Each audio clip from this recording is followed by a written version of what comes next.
Hare Krishna. Warm welcome for today's session. நம்ம இன்னைக்கு வந்து பகவத்கீதையில 4வது அத்தியாயம் பார்த்துட்டு இருக்கோம். இதை புரிஞ்சுக்க வேண்டிய ஞானத்தை வேண்டி பகவான் கிருஷ்ணர்கிட்டயும் ஆச்சாரியர்கிட்டயும் நம்ம பிரார்த்தனை பண்ணிக்கலாம். ஓம் நமோ பகவதே வாசுதேவாய. ஓம் நமோ பகவதே வாசுதேவாய. ஓம் நமோ பகவதே வாசுதேவாய. ஓம் அஜ்ஞானதிமிரந்தஸ்ய ஞானாகர்ஷலாகயா சக்ஷுருன்மிலிதம் येन தஸ்மை ஸ்ரீ குரவே நமः. ஸ்ரீ சைத்தன்யமனோபீஷ்டம் ஸ்தாபிதம் येन பூதலே ஸ்வயம் ரூப கதா மह्यं ததாந்தி ஸ்வபதாந்திகம்.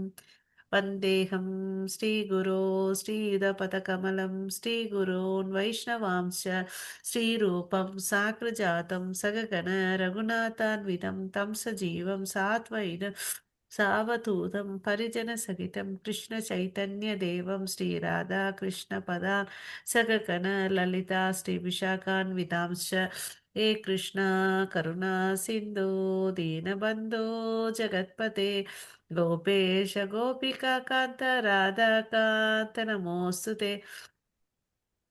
तप्त कांचन गौरांगी राधे वृंदेवनेश्वरी ऋषभानुसुते देवी प्रणमामि हरिप्रिये। वाञ्छाकल्पतरुभ्यश्च कृपा सिन्धुभैव च पतितानां पावनेभ्यो वैष्णवेभ्यो नमो नमः। नमो ब्रह्मण्य देवाय को ब्राह्मणहिताय च जगतिताय कृष्णाय गोविन्दाय नमो नमः। नमो महावादन्याय कृष्णप्रेम प्रदायते कृष्णाय कृष्णचैतन्य नाम्ने गौरवत्वेष नमः।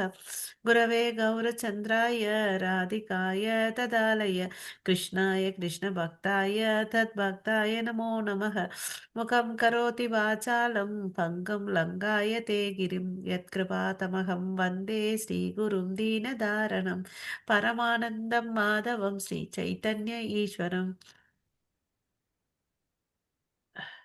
नमः पङ्कजनाभाय नमः पङ्कजमालिने नमः पङ्कजनेत्राय नमस्ते पञ्चगाङ्ग्रहे।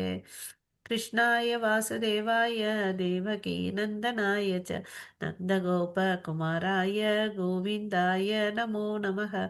नमो ॐ विष्णुपादाय कृष्णप्रेसाय भूतले श्रीमते भक्तिवेदान्त स्वामिन् इति नामिने। नमस्ते सरस्वती देवे गौरवाणी प्रचारिणि निर्विशेष शून्यवादे पाशातेशतारिणि। नारायणं नमस्कृत्यं नरं चैव नरोत्तमं देवीं सरस्वतीं व्यासं ततो जयम् उदीरये। नष्टप्रायेष भद्रेषु नित्यं भागवत सेवया भगवती उत्तमश्लोके भक्तिर्भवति नैष्टिकी। शृण्वतां स्वाकतः कृष्ण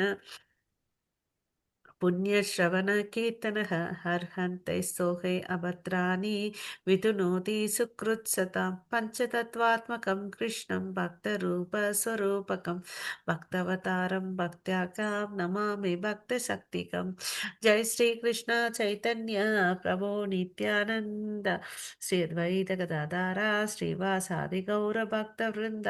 हरे कृष्ण कृष्ण कृष्ण हरे हरे हरे राम राम राम हरे हरे। ஹரே கிருஷ்ணா. 3 முறை ஹரே கிருஷ்ணா மகாமந்திரம் சொல்லலாம் எல்லாரும். ஹரே கிருஷ்ணா ஹரே கிருஷ்ணா हरे கிருஷ்ண कृष्ण கிருஷ்ணா कृष्ण ஹரே कृष्ण ஹரே हरे ஹரே हरे ராமா ஹரே राम ராமா हरे राम ராம ராமா राम ஹரே ஹரே हरे हरे ஹரே கிருஷ்ணா हरे கிருஷ்ண कृष्ण கிருஷ்ணா कृष्ण ஹரே कृष्ण ஹரே हरे ஹரே हरे ராமா हरे राम ராமா हरे ராம राम ராம राम ஹரே राम ஹரே हरे हरे हरे कृष्णा कृष्णा कृष्णा हरे हरे हरे राम राम राम हरे हरे. அனைவருக்கும் ஹரே கிருஷ்ணா. ஸோ நம்ம நேற்று இதில் வந்து 4வது அத்தியாயம் வந்து பார்த்தீங்கன்னா தலைப்பு ஞான யோகம். 42 ஸ்லோகங்கள் இருக்கு. முதல்ல 10 ஸ்லோகம் வந்து ஏவம் பரம்பர பிராப்தம், அதாவது இந்த பகவத்கீதை தோன்றிய வரலாறு பற்றி பார்த்தோம் இல்லையா. அது எவ்வளோ அளவுக்கு பழமையானது, 120 மில்லியன் இயர்ஸ் அளவுக்கு பழமையானது. பட் அந்த குரு சீட பரம்பரையில் சங்கிலி தொடர் அறப்பட்டதுனால 5000 வருஷத்துக்கு முன்னாடி கிருஷ்ணரே வந்து பகவத்கீதை அர்ஜுனனுக்கு சொன்னார் இல்லையா? ஸோ இதை பார்த்தோம். அப்புறம் வந்து இந்த உடல் நம்மளுடைய உடலுக்கும் கடவுளுடைய உடலுக்கும் என்னென்ன வித்தியாசம் இருக்குன்றதை பார்த்தோம். அப்புறம் வந்து அங்கீகரிக்கப்பட்ட குரு சீட பரம்பரையிலிருந்து தான் நம்ம இதை கேட்கணுன்றதை தெரிஞ்சுக்கிட்டோம். எப்படி அர்ஜுனன் வந்து கிருஷ்ணர் கிட்ட சரணடைந்தாரோ நம்மளும் வந்து ஆன்மீக குரு கிட்ட வந்து சரணடையணுன்றதை பார்த்தோம். ஓகேவா? அதுக்கடுத்து 2வது பகுதியில் வந்து கிருஷ்ணர் as அனைத்து பாதைகளுக்கு குறிக்கோளாகவும் வர்ணாசிரம அமைப்பை உருவாக்கியவர். நேத்து 4 விதமான சம்பிரதாயம் பார்த்தோம் இல்லையா?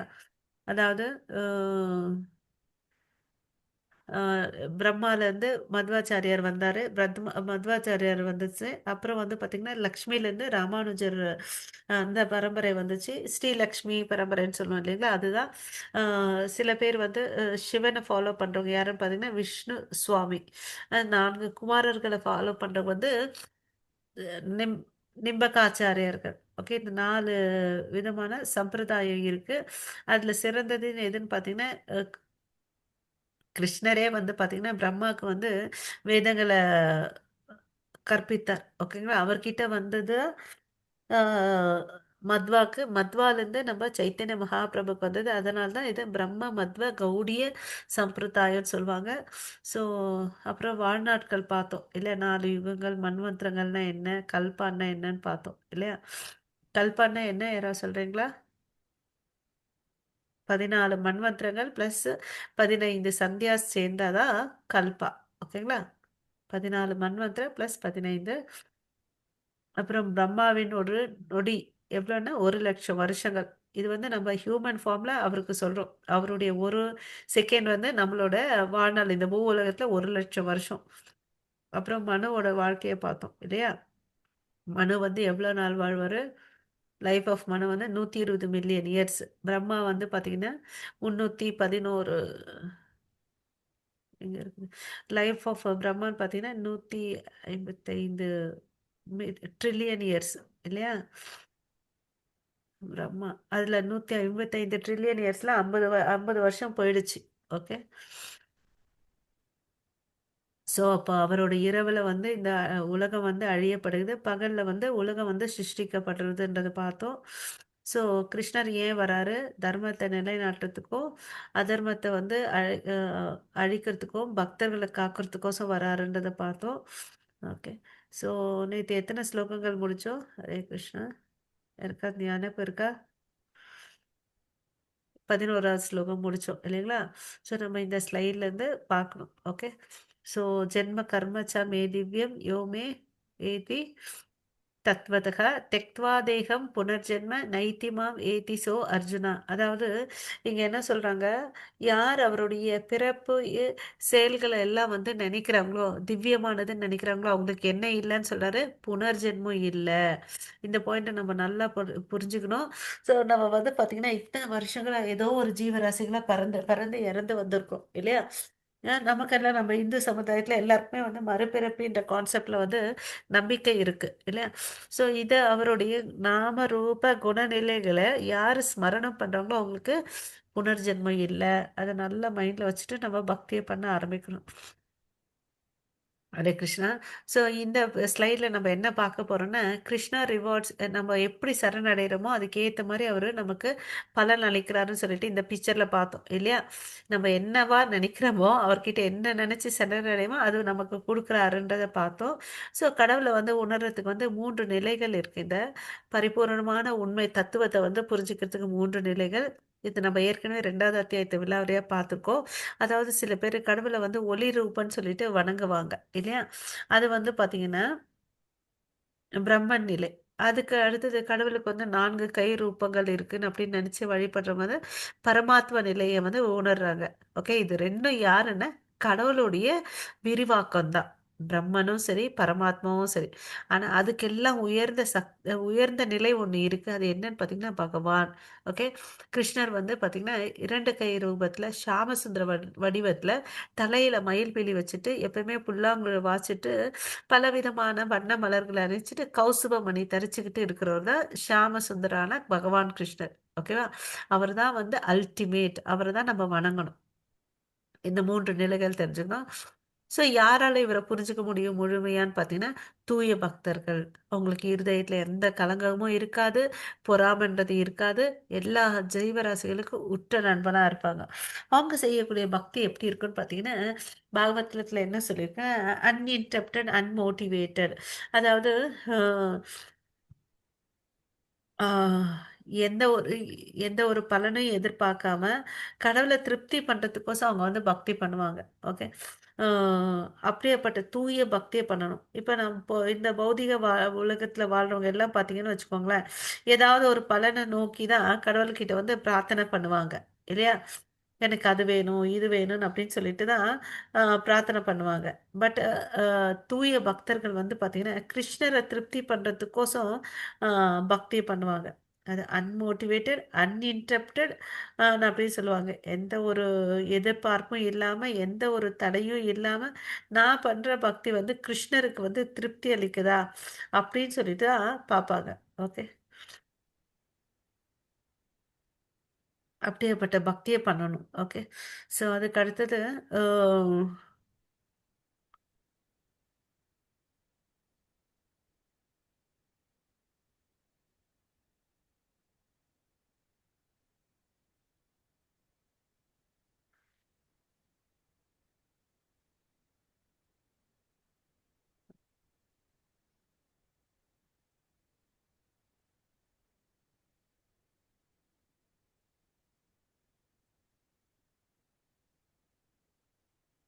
ஸோ கிருஷ்ணர வந்து நெறைய பேரு அ பலவிதமா கண்ணோட்டத்துல எதிர்பார்க்குறாங்க. கிருஷ்ணர் ஒருத்தர் தான் இந்த உலகத்துல வந்து ஒவ்வொருத்தருடைய தர்மம் என்னன்னு பார்த்தீங்கன்னா, அ சனாதன தர்மத்த வந்து பின்பற்றுறது தான். அதுக்கு பாகவதத்துலருந்து ஒரு ஸ்லோகம் இருக்கு.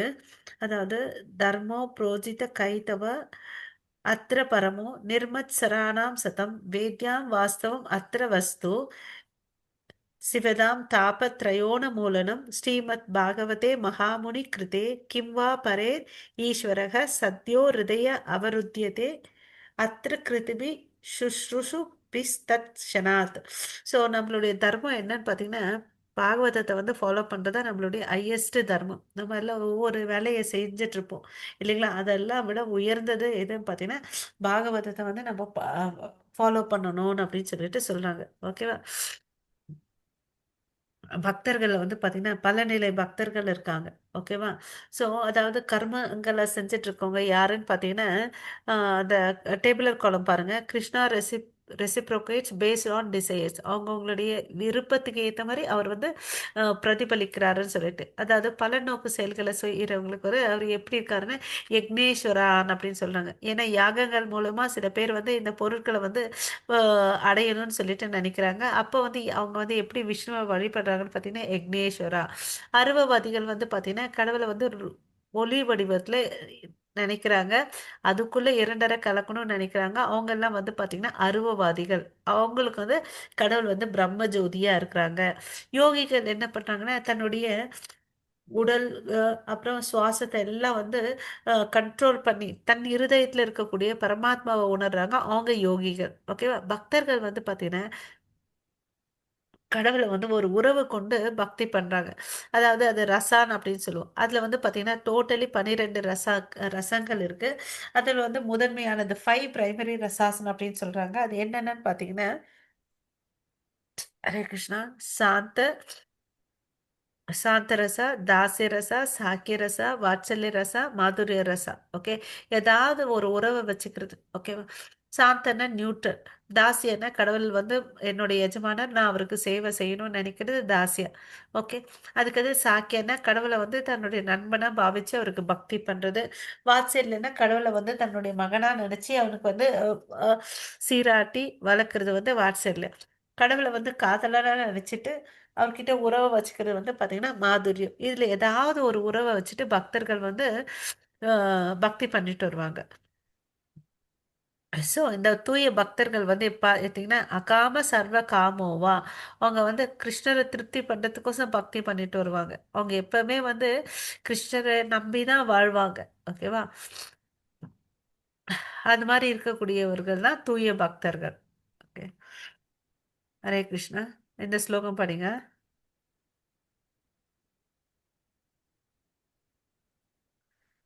மாதாஜி ஹரே யாராவது கிருஷ்ணா. பண்ணிட்டு. படிக்கட்டுமா மாதாஜி? மாதாஜி. படிக்கிறேன்.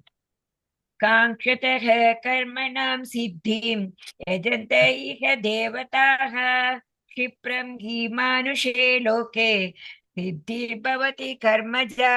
हरे कृष्ण. உலகில் ஹரே கிருஷ்ணா, மனிதர்கள் பலநோக்கு செயல்களில் வெற்றியை விரும்புகிறார்கள். அதனால் தான் அவர்கள் தேவர்களை வணங்குகிறார்கள். நிச்சயமாக மனிதர்கள் இந்த உலகில் பலநோக்கு செயல்களின் பலனை விரைவாக பெறுகிறார்கள். ஸோ இந்த மனுஷங்கள்லாம் என்ன பண்றாங்கன்னா, நம்ம நினைச்சதை அடையணுன்றதுக்கோசம் அவங்க என்ன பண்றாங்கன்னா, சிறு தேவர் வழிபாடுகளை வந்து அஹ், பின்பற்றுவார்கள். அவங்களுடைய நோக்கம் என்னன்னா, நான் நினைச்சதை வந்து சீக்கிரம் அடைஞ்சிடணும், அந்த ஒருத்துக்கோசம் பண்றாங்க. ஓகேவா? ஸோ அவனுக்கு என்ன விருப்பம் இருக்கோ அந்த தேவர்களை வந்து வழிபடுறான். ஓகேவா? ஸோ இதனால அவனுக்கு என்ன ஆகுதுன்றதை நம்ம பார்க்கலாம். சில பேர் பிரம்மா, சிவன், விஷ்ணுவெல்லாம் வழிபடுறாங்க. ஸோ சரிப்பா, அந்த தேவர்கள் வழிபாட்டை ஏன் வந்து இங்க சொல்றாருன்றத பார்க்கலாம். தேவர்கள் யாரு? அவருக்கும் மனுஷர்களுக்கும் என்ன வித்தியாசம்னு பார்த்தீங்கன்னா, நம்மளை விட கொஞ்சம் சக்தி அதிகமா இருக்கிறவங்க தான் தேவர்கள். ஓகேவா? தேவர்கள் கடவுள் ஏன் சிருஷ்டி பண்ணாருன்னு பார்த்தீங்கன்னா, இப்போ நம்ம ஒரு கவர்மெண்ட் எடுத்துக்கலாம். நம்ம ஒரு கவர்மெண்ட் எடுத்துட்டோம்னு வச்சுக்கோங்க, அதில் பலதரப்பட்ட டிபார்ட்மெண்ட் இருக்குது இல்லையா? அதாவது டிரான்ஸ்போர்ட் டிபார்ட்மெண்ட் ஒன்று இருக்குது, இன்கம் டேக்ஸ் டிபார்ட்மெண்ட் ஒன்று இருக்குது, எலக்ட்ரிக் பில்லு கட்டுறதுக்கு ஒரு டிபார்ட்மெண்ட், பவர் சப்ளைன்னு சொல்லிட்டு, அப்புறம் வாட்டர் சப்ளைன்னு சொல்லிட்டு பலவிதமான டிபார்ட்மெண்ட் இருக்குது இல்லையா? ஒவ்வொரு டிபார்ட்மெண்ட்டுக்கு ஒரு அதிகாரியை கொடுத்து வச்சுருக்காங்க. அது மாதிரி தான் கிருஷ்ணர் கூட பார்த்தீங்கன்னா தன்னுடைய சிருஷ்டியில் வந்து பார்த்தீங்கன்னா சூரிய தேவன், இந்திரன், வாயுன்னு சொல்லிட்டு ஒவ்வொருத்தருக்கும் ஒரு இன்சார்ஜை கொடுத்து வச்சிருக்காங்க. ஓகேங்களா? இந்த உலகத்தை வந்து காக்கிறதுக்கு வந்து துர்கா தேவி, அவங்களுக்கு துணையா வந்து சிவன் இருக்காங்க. இது மாதிரி ஒவ்வொரு இடத்துலயும் வந்து ஒவ்வொருத்தரை படைச்சு வச்சிருக்காங்க. ஓகே, அவங்களுக்கும் நமக்கு என்ன வித்தியாசம்? அவங்களுக்கு வந்து ஒரு பவர் இருக்கு. எப்படி நமக்கும் சீஃப் மினிஸ்டருக்கும் வித்தியாசம் இருக்கா இல்லையா? இருக்கு மாதாஜி. அவருக்கு பவர் இருக்கு. நம்ம சாதாரண குடிமக்கள். அவர் வந்து பார்த்தீங்கன்னா அவரும் ஒரு குடிமக்கள் தான். பட் அந்த அரியணையில் இருக்கிற வரையும் பார்த்தீங்கன்னா அவருக்கு அந்த பவர் இருக்கு இல்லையா? அந்த டியூரேஷன் வரைக்கும் அவருக்கு பதவியில் அதிகாரம் இருக்கு. அந்த பதவியில் இருக்கிறதால அவருக்கு அதிகாரம் இருக்கு இல்லையா? அது மாதிரி இந்த தேவர்கள் கூட அந்த பதவியில் இருக்கிறதுனால அவருக்கு அதிகாரம் இருக்கு. பட் அவங்கெல்லாம் யாரு கீழே வராங்க? எப்படி ஒவ்வொரு முதலமைச்சரும் யாரு கீழே வராங்க?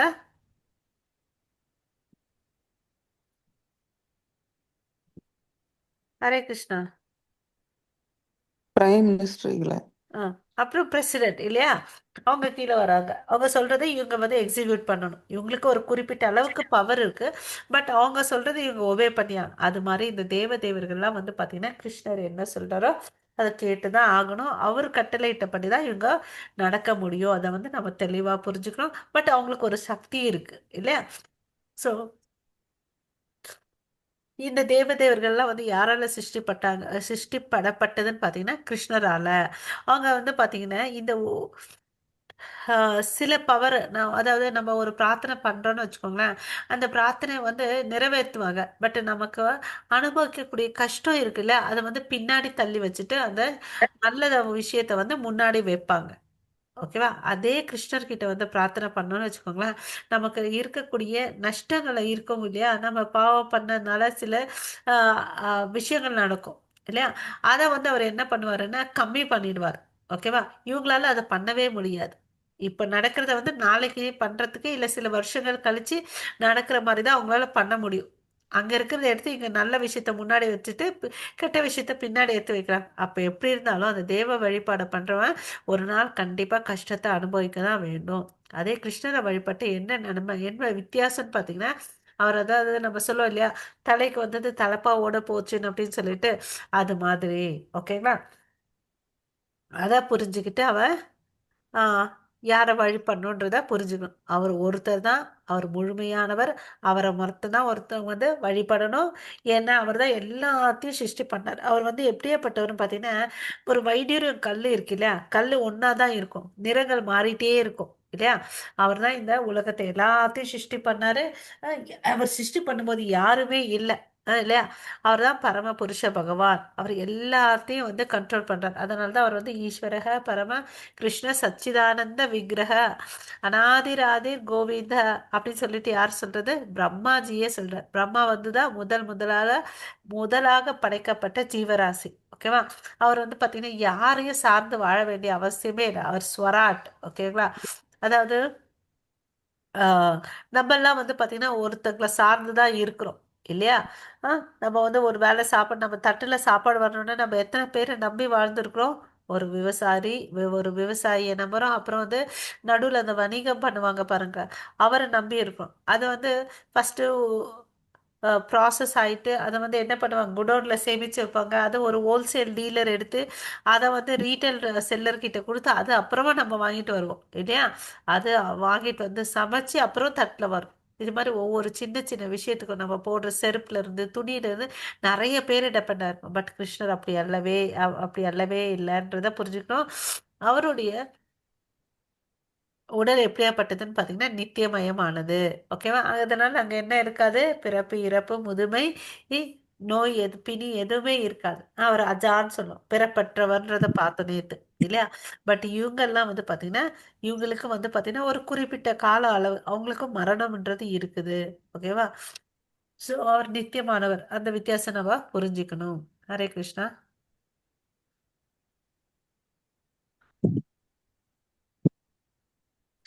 ஹரே கிருஷ்ணா. சாத்துர் வர்ணியம் चातुर्वर्ण्यं मया सृष्टं गुणकर्म विभागशः तस्य कर्तारम् अपि मां विद्य कर्तारम् अव्ययम् हरे कृष्ण இடையியற்கையின் 3 குணங்கள் ஹரே கிருஷ்ணா மற்றும் அவற்றுடன் தொடர்புடைய செயல்களின்படி மனித சமுதாயத்தின் 4 பிரிவுகளும் என்னால் உருவாக்கப்பட்டது. ஸோ இந்த சிஸ்டத்தை யார் எடுத்துட்டு வந்தாருன்னு பார்த்தீங்கன்னா கிருஷ்ணர் தான். இந்த ட்ரையாங்கல்ல நம்ம பார்க்கலாம். அதாவது இது ஏன் எடுத்து அமைச்சாருன்னு பார்த்தீங்கன்னா எதை பேசிஸில் அமைச்சாருன்னு அவங்களுடைய குணா கர்மத்துக்கு ஏற்ற மாதிரி தான் இதை வந்து அவர் அமைச்சாரு. ஓகேவா. ஸோ பிறப்பு பேசிஸில் இல்லை. ஓகேவா. அதை புரிஞ்சுக்கணும் நம்ம. ஸோ சுத்த குணத்தில் சத்துவ குணத்தில் இருக்கவங்க வந்து பார்த்தீங்கன்னா பிராமணர்கள், ரஜோகுணத்தில் இருக்கவங்க வந்து சத்திரியர்கள். அதாவது ரெண்டுமே கலந்து இருக்கவங்க, அதாவது ரஜோகுணமும் தமோ குணமும் சேர்ந்து இருக்கவங்க வந்து வைஷ்யர்கள், தமோ குணத்தில் இருக்கவங்க வந்து சூத்திரர்கள். ஓகேவா.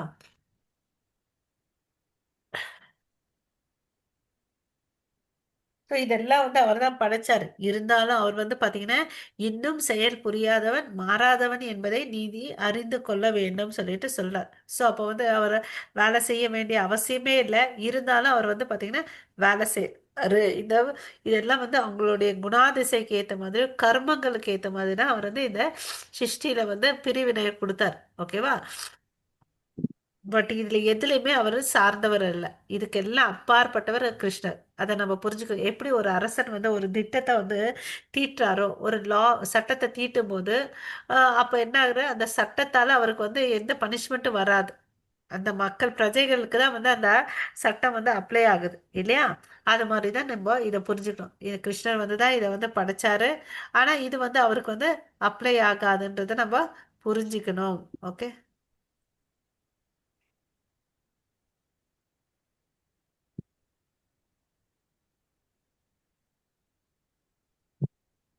ஸோ பிராமணன்றது அவன் என்ன, அவன் வந்து பார்த்தீங்கன்னா ஆஹ், அறிவில் சிறந்தவன் இல்லையா.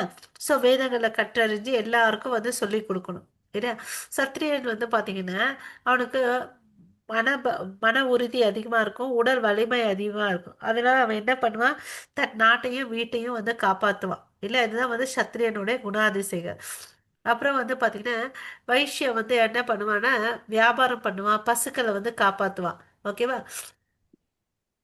ஸோ சூத்திரன் என்ன பண்ணுவான், அவனுக்கு உடல் வலிமை நிறைய இருக்கும், புத்தி வந்து கம்மியாக இருக்கும். அதனால கஷ்டப்பட்டு அவனால் நிலத்துல எல்லாம் உழுது விவசாயம் பண்ண முடியும். ஓகே. ஸோ அதனால் வந்து வரக்கூடிய பொருட்கள் இந்த 3 பேரும் பார்த்தீங்கன்னா கடைசியாக பிராமணர்கள் கொடுக்குறாங்க. பிராமணர் மூலமா அதுக்கு வந்து யாருக்கு போகுது, கடைசியாக பகவான் கிருஷ்ணருக்கு போகுது இல்லையா. ஒரு நற்கதிகள் அறுவடை பண்ணானா அவன் என்ன பண்ணுவான், எடுத்துகிட்டு போய் அவருக்கு கொடுப்பான் இல்லையா. அதுதான். ஓகே. ஸோ அதுக்கு அடுத்தது இது எல்லாத்தையும் விட உயர்ந்த நிலை எதுன்னு பார்த்தீங்கன்னா பிராமணரோட உயர்ந்த நிலை வந்து பார்த்தீங்கன்னா வைஷ்ணவா. ஓகேவா. ஒருத்தவங்க எப்போ வந்து கிருஷ்ணர் தான் முழு முதற் கடவுள் தெரிஞ்சுக்கிட்டு வேதங்களை படிச்சுட்டு அவரை வழிபடுறாங்களோ அதுதான் உயர்ந்த நிலையான வைஷ்ணவ நிலை. ஓகேவா. அந்த நிலையை அடையறதுக்கு நம்ம முயற்சி பண்ணணும். ஓகேவா? அதுக்கு வந்து என்ன பண்ணணும்? பிரபுபாதா சொன்ன மாதிரி நான்கு நான்கு விதிமுறைகளை வந்து நம்ம பின்பற்றணும். இப்போ வந்து நம்ம எல்லாம் வந்து 2 3 4 பண்ணிட்டு இருக்கோம் இல்லையா? படிப்படியாக உயர்த்திக்கணும். 16 மலைகளுக்கு உயர்த்திட்டு நம்ம பண்ணிட்டு வந்தா நமக்கு வந்து தீட்சை பெறதுக்கு நமக்கு தகுதியாகும். ஓகேங்களா? ஸோ இந்த வர்ண ஆசிரமத்தை ஏன் அவர் உருவாக்குனாருன்னு பார்த்தீங்கன்னா, சில பேர் மனிதனா இருந்தா கூட விலங்கு மாதிரி பிஹேவ் பண்ணுவாங்க. அதாவது நம்ம நேத்து பார்த்தோம். கர்ம காண்டீர்கள். அதாவது நான் சம்பாரிச்சப்ப எனக்கு மாத்திரம் தான். நான் தான் அனுபவிக்கணும்னு சொல்லிட்டு, என்னோட புல திருப்திய தான் நான் பார்க்கணும்னு நினைப்பாங்க. அது மாரி இருக்கவங்க வந்து பார்த்தீங்கன்னா, அந்த மாரி இருக்கக்கூடிய மனிதர்கள கூட உயர்த்தணுன்றதுக்கோசம் தான் இத குடுத்துருக்காரு. ஓகேவா? ஸோ, அப்புறம் இன்னொரு விஷயம் என்னன்னு பார்த்தீங்கன்னா, நெறைய அழுக்குகள் இருக்கு நம்மகிட்ட. சாரி. அதாவது நம்ம இருதயத்துல நிறைய கலங்கங்கள் இருக்கு. அந்த இருதயத்தை சுத்தம் பண்றதுக்கோசம் கடவுள் வந்து பாத்தீங்கன்னா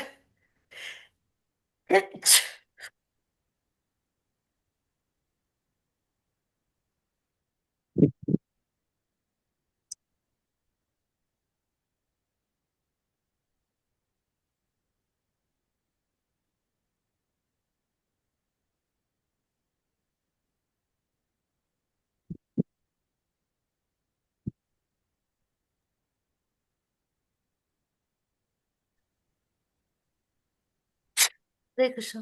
சாரி மாதாஜி. சோ நம்மள இருதயத்தை தூய்மைப்படுத்துறதுக்கோசம் அவர் வந்து இதெல்லாம் கொடுத்துருக்காருன்னு தான் நம்ம புரிஞ்சுக்கணும்.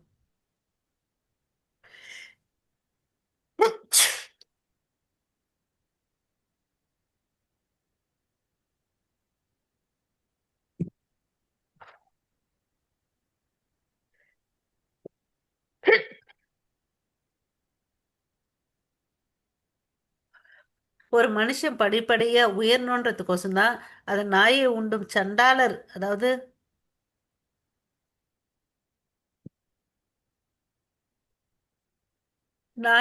நாய் மாம்சம் உண்ணும் சண்டாளர்களும் சரி, பெண்கள் சூத்திரர்கள் எல்லாம் வந்து பாத்தீங்கன்னா தாழ்ந்தவர்கள். அவங்களும் வந்து உயர்ந்த கதி அடையணுன்றதுக்கோசம் இதை வந்து அவர் கொடுத்துருக்கார். ஓகேங்களா? இந்த குண கர்மத்தை பேசிஸ்ல இருந்து அவர் வந்து தூய பக்தர்களோடு சங்கம் வச்சுக்கிட்டு பக்தி பண்ணிட்டு வந்த உயர்ந்த கதியான வைஷ்ணவ நிலையா வைஷ்ணவ நிலையை அடையலான்றதுக்கோசம் அவர் வந்து இதை கொடுத்துருக்கார். ஓகேவா? ஸோ நம்ம என்ன பண்ணணும்னா அந்த விஷயத்தை நல்லா புரிஞ்சுக்கிட்டு நம்ம வேதங்களை படிக்கணும். மட்டாஜி 14 15 ஸ்லோகம் படிங்க. வர ஒரு நிமிஷம். 14 15 16 ஸ்லோகம் படிங்க. படிக்கட்டுமா? யார்கிட்ட இருக்கோ படிங்க மாதாஜி. படிக்கட்டுமா? ஓகே. ந மாம் கர்மாணி லிம்பந்தி ந மே கர்ம ஃபலே ஸ்பிருஹா இதி மாம் யோபிஜானாதி கர்மபிர்ன பிரபத்யதே.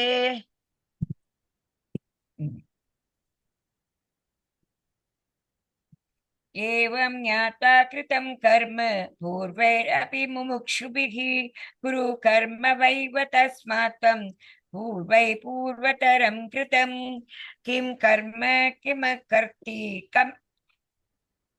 किं कर्म किम् अकर्मेति कवयोऽप्यत्र मोहिताः तत्ते कर्म प्रवक्ष्यामि यज्ञात्वा मोक्षयसे शुभात्. हरे कृष्ण.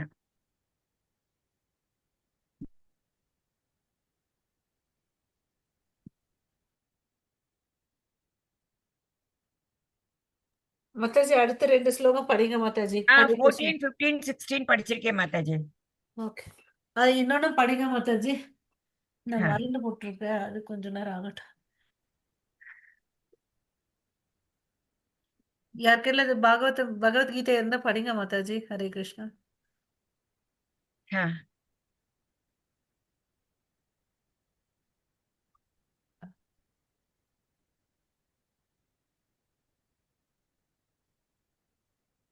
ஓகே. 14 என்ன சொல்லியிருக்காருன்னு பார்த்தீங்கன்னா, என்னை பாதிக்கும் எந்த செயலும் இல்லை. நானும் செயலின் பலனை விரும்புவதில்லை. என்னைப் பற்றிய இந்த உண்மையை புரிந்து கொள்பவன் செயலின் பலனை நோக்கி வினைகளில் சிக்கிக் கொள்வதில்லை. ஸோ இவர் என்ன பண்றாரு, எல்லாத்தையும் சிருஷ்டி பண்ணார் இல்லையா? என்னை அவரை பாதிக்கக்கூடிய செயல் எதுவுமே இல்லைன்னு சொல்றாரு. பட் இருந்தாலும் யோசிங்க, அவர் எல்லா விதமான செயல்களை வந்து செஞ்சார். சின்ன வயசுல அவர் வந்து பாத்தீங்கன்னா, நம்ம பசங்களை எல்லாம் நம்ம வீட்டுல உட்கார வச்சுட்டு ஸ்கூலுக்கு அனுப்புறோம். அவர் என்ன பண்ணாரு, கண்ணுக்குட்டியை மேய்ச்சார். அதுக்கு அடுத்தது கொஞ்சம் பெரியவனா ஆனவுடனே மாடை மேய்ச்சிட்டு வந்தார் இல்லையா? ஸோ இது மாதிரி வேலையை அவர் சின்ன வயசுலயும் செஞ்சார் இல்லையா? அதுக்கு அடுத்தது அவர் வந்து செய்யக்கூடிய செயல்ல வந்து எந்த பலனையும் எதிர்பார்க்காம தான் தன்னுடைய செயல்களை செய்யறாரு. ஸோ அந்த நிலையை நம்ம வந்து புரிஞ்சுக்கணும். அப்புறம் பாருங்க, அவர் எவ்வளவு அளவுக்கு உயர்ந்தவரா இருந்தா கூட தன்னுடைய நண்பர் உறவினர் வந்த பிறகு அவர் என்ன பண்றாரு, அவருக்கு வந்து தேரோட்டியாவனும் காவலராகவும் இருந்தார். ஓகேவா? இந்த அஸ்தினாபுரம் சண்டை நடக்கும்போது கிருஷ்ணர் என்ன பண்றாரு, அவருக்கு வந்து பாத்தீங்கன்னா தேரோட்டியா இருக்கார். ஓகே. அதுக்கு அடுத்தது அவங்க இரவுல வந்து தூங்கிட்டு இருக்கும்போது காப்பாளனமா இருந்தார். அந்த நிலை யாராவது பண்ணுவாங்க? அவருடைய நிலை பாத்தீங்கன்னா உயர்ந்தவர், இது எல்லாத்தையும் சிருஷ்டி பண்ணவர். அவர் அந்த நிலைமையை ஏத்துப்பாரா? தன்னுடைய பக்தர்களுக்கோசம் அவர் பக்த வச்சலான்னு சொல்றோம் இல்லைங்களா? என்ன வேணாலும் செய்வாரு. ஓகேவா? அப்புறம் சபதம் எடுத்திருந்தார். நான் வந்து ஆயுதம் எடுக்க மாட்டேன். என்னோட நாராயணி சேனை ஒரு பக்கம் இருக்கும், நான் ஒரு பக்கம் இருப்பேன் அப்படின்னு சொன்னார் இல்லையா? பட் எப்போ வந்து பீஷ்ம தேவர் வந்து தன்னுடைய அர்ஜுனனை வந்து கொல்றதுக்கோசம் அம்ப வந்து சரமாரி ஏயும் போது அவர் என்ன பண்றாரு, அங்க ரதத்துல இருந்து இறங்கி இறங்கி அங்க உடைஞ்சிருந்த சக்கரத்தை எடுத்துட்டு பீஷ்மவை கொல்றதுக்கு போறார் இல்லையா? சோ அவ்வளவு அளவுக்கு பக்த வாட்சலர், பக்தர்களுக்கோசம் வேற என்னன்னாலும் பண்ணுவார். அப்பதான் வந்து அர்ஜுனன் அந்த பிக்சர்ல பாருங்க, அர்ஜுனன் வந்து கிருஷ்ணருடைய காலை பிடிச்சுப்பார். கிருஷ்ணா, நீங்க இது மாதிரி ப்ராமிஸ் பண்ணிருக்கீங்க, இந்த மாதிரி செய்யாதீங்கன்னு அப்படின்னு சொல்லிட்டு. ஓகேவா? 16,108 மனைவிகளை கல்யாணம் பண்ணிட்டு அவர் என்ன பண்ணாரு, ஒவ்வொருத்தரையும் ஒவ்வொரு அரண்மனையில வச்சார் இல்லையா? எல்லாருக்கும் வந்து உயர்ந்த விதமான ஆடை ஆபரணங்கள், அவங்களோட வீடெல்லாம் பாத்தீங்கன்னா, நம்ம வீட்டெல்லாம் சிமெண்ட் கல்ல வச்சு பூசி வச்சிருக்கோம். அவங்களுடைய தூணெல்லாம் இருக்கு இல்லையா? அதெல்லாம் வந்து பாத்தீங்கன்னா முத்துக்களால அலங்கரிக்கப்பட்டிருக்கும். எல்லாமே உயர்ந்த உலோகங்களா ஆன விஷயங்கள் தான் இருக்கும். தங்கம், வெள்ளி அது மாதிரி தான் இருக்கும் அங்க. ஓகே. அது மாதிரி ஒவ்வொருத்தருக்கும் ஒவ்வொரு பேலஸ கொடுத்தாரு. ஒவ்வொரு அரண்மனையில அவரு தனிப்பட்ட மனிதனா ஒரு உருவ எடுத்திருந்தார். எல்லா அரண்மனையிலும் அவர் இருந்தார் ஒரே சமயத்துல. அப்போ வந்து சுதாமா வரும்போது அவரு ஒரு ஏழை பிராமணன். அவருக்கு வந்து என்ன பண்றாரு, பாத சேவனம் பண்றார் இல்லையா? அஹ், அவ்வளவு அளவுக்கு எல்லா செயல்களும் புரிஞ்சிருக்கு பண்ணியிருக்கார். இது எதனால? அப்புறம் வந்து பாத்தீங்கன்னா குருகுலத்துக்கு போனார் இல்லையா? குருகுலத்துல போயிட்டு பாடங்களை கற்றார். அவர் செய்ய வேண்டிய அவசியமே இல்லை. அவர் பார்வைப்பட்டனாலதான் எல்லா சிருஷ்டியுமே உண்டாக்குது இல்லையா? அப்படியாப்பட்டவர் எல்லா செயல்களும் செய்யறாரு. எந்த செயலை செஞ்சாலும் அதனால வரக்கூடிய பலனால அவர் பாதிக்கப்படவில்லை. ஓகேவா? இந்த உண்மையை நம்ம புரிஞ்சுக்கணும் அப்படின்னு சொல்லிட்டு சொல்றார்.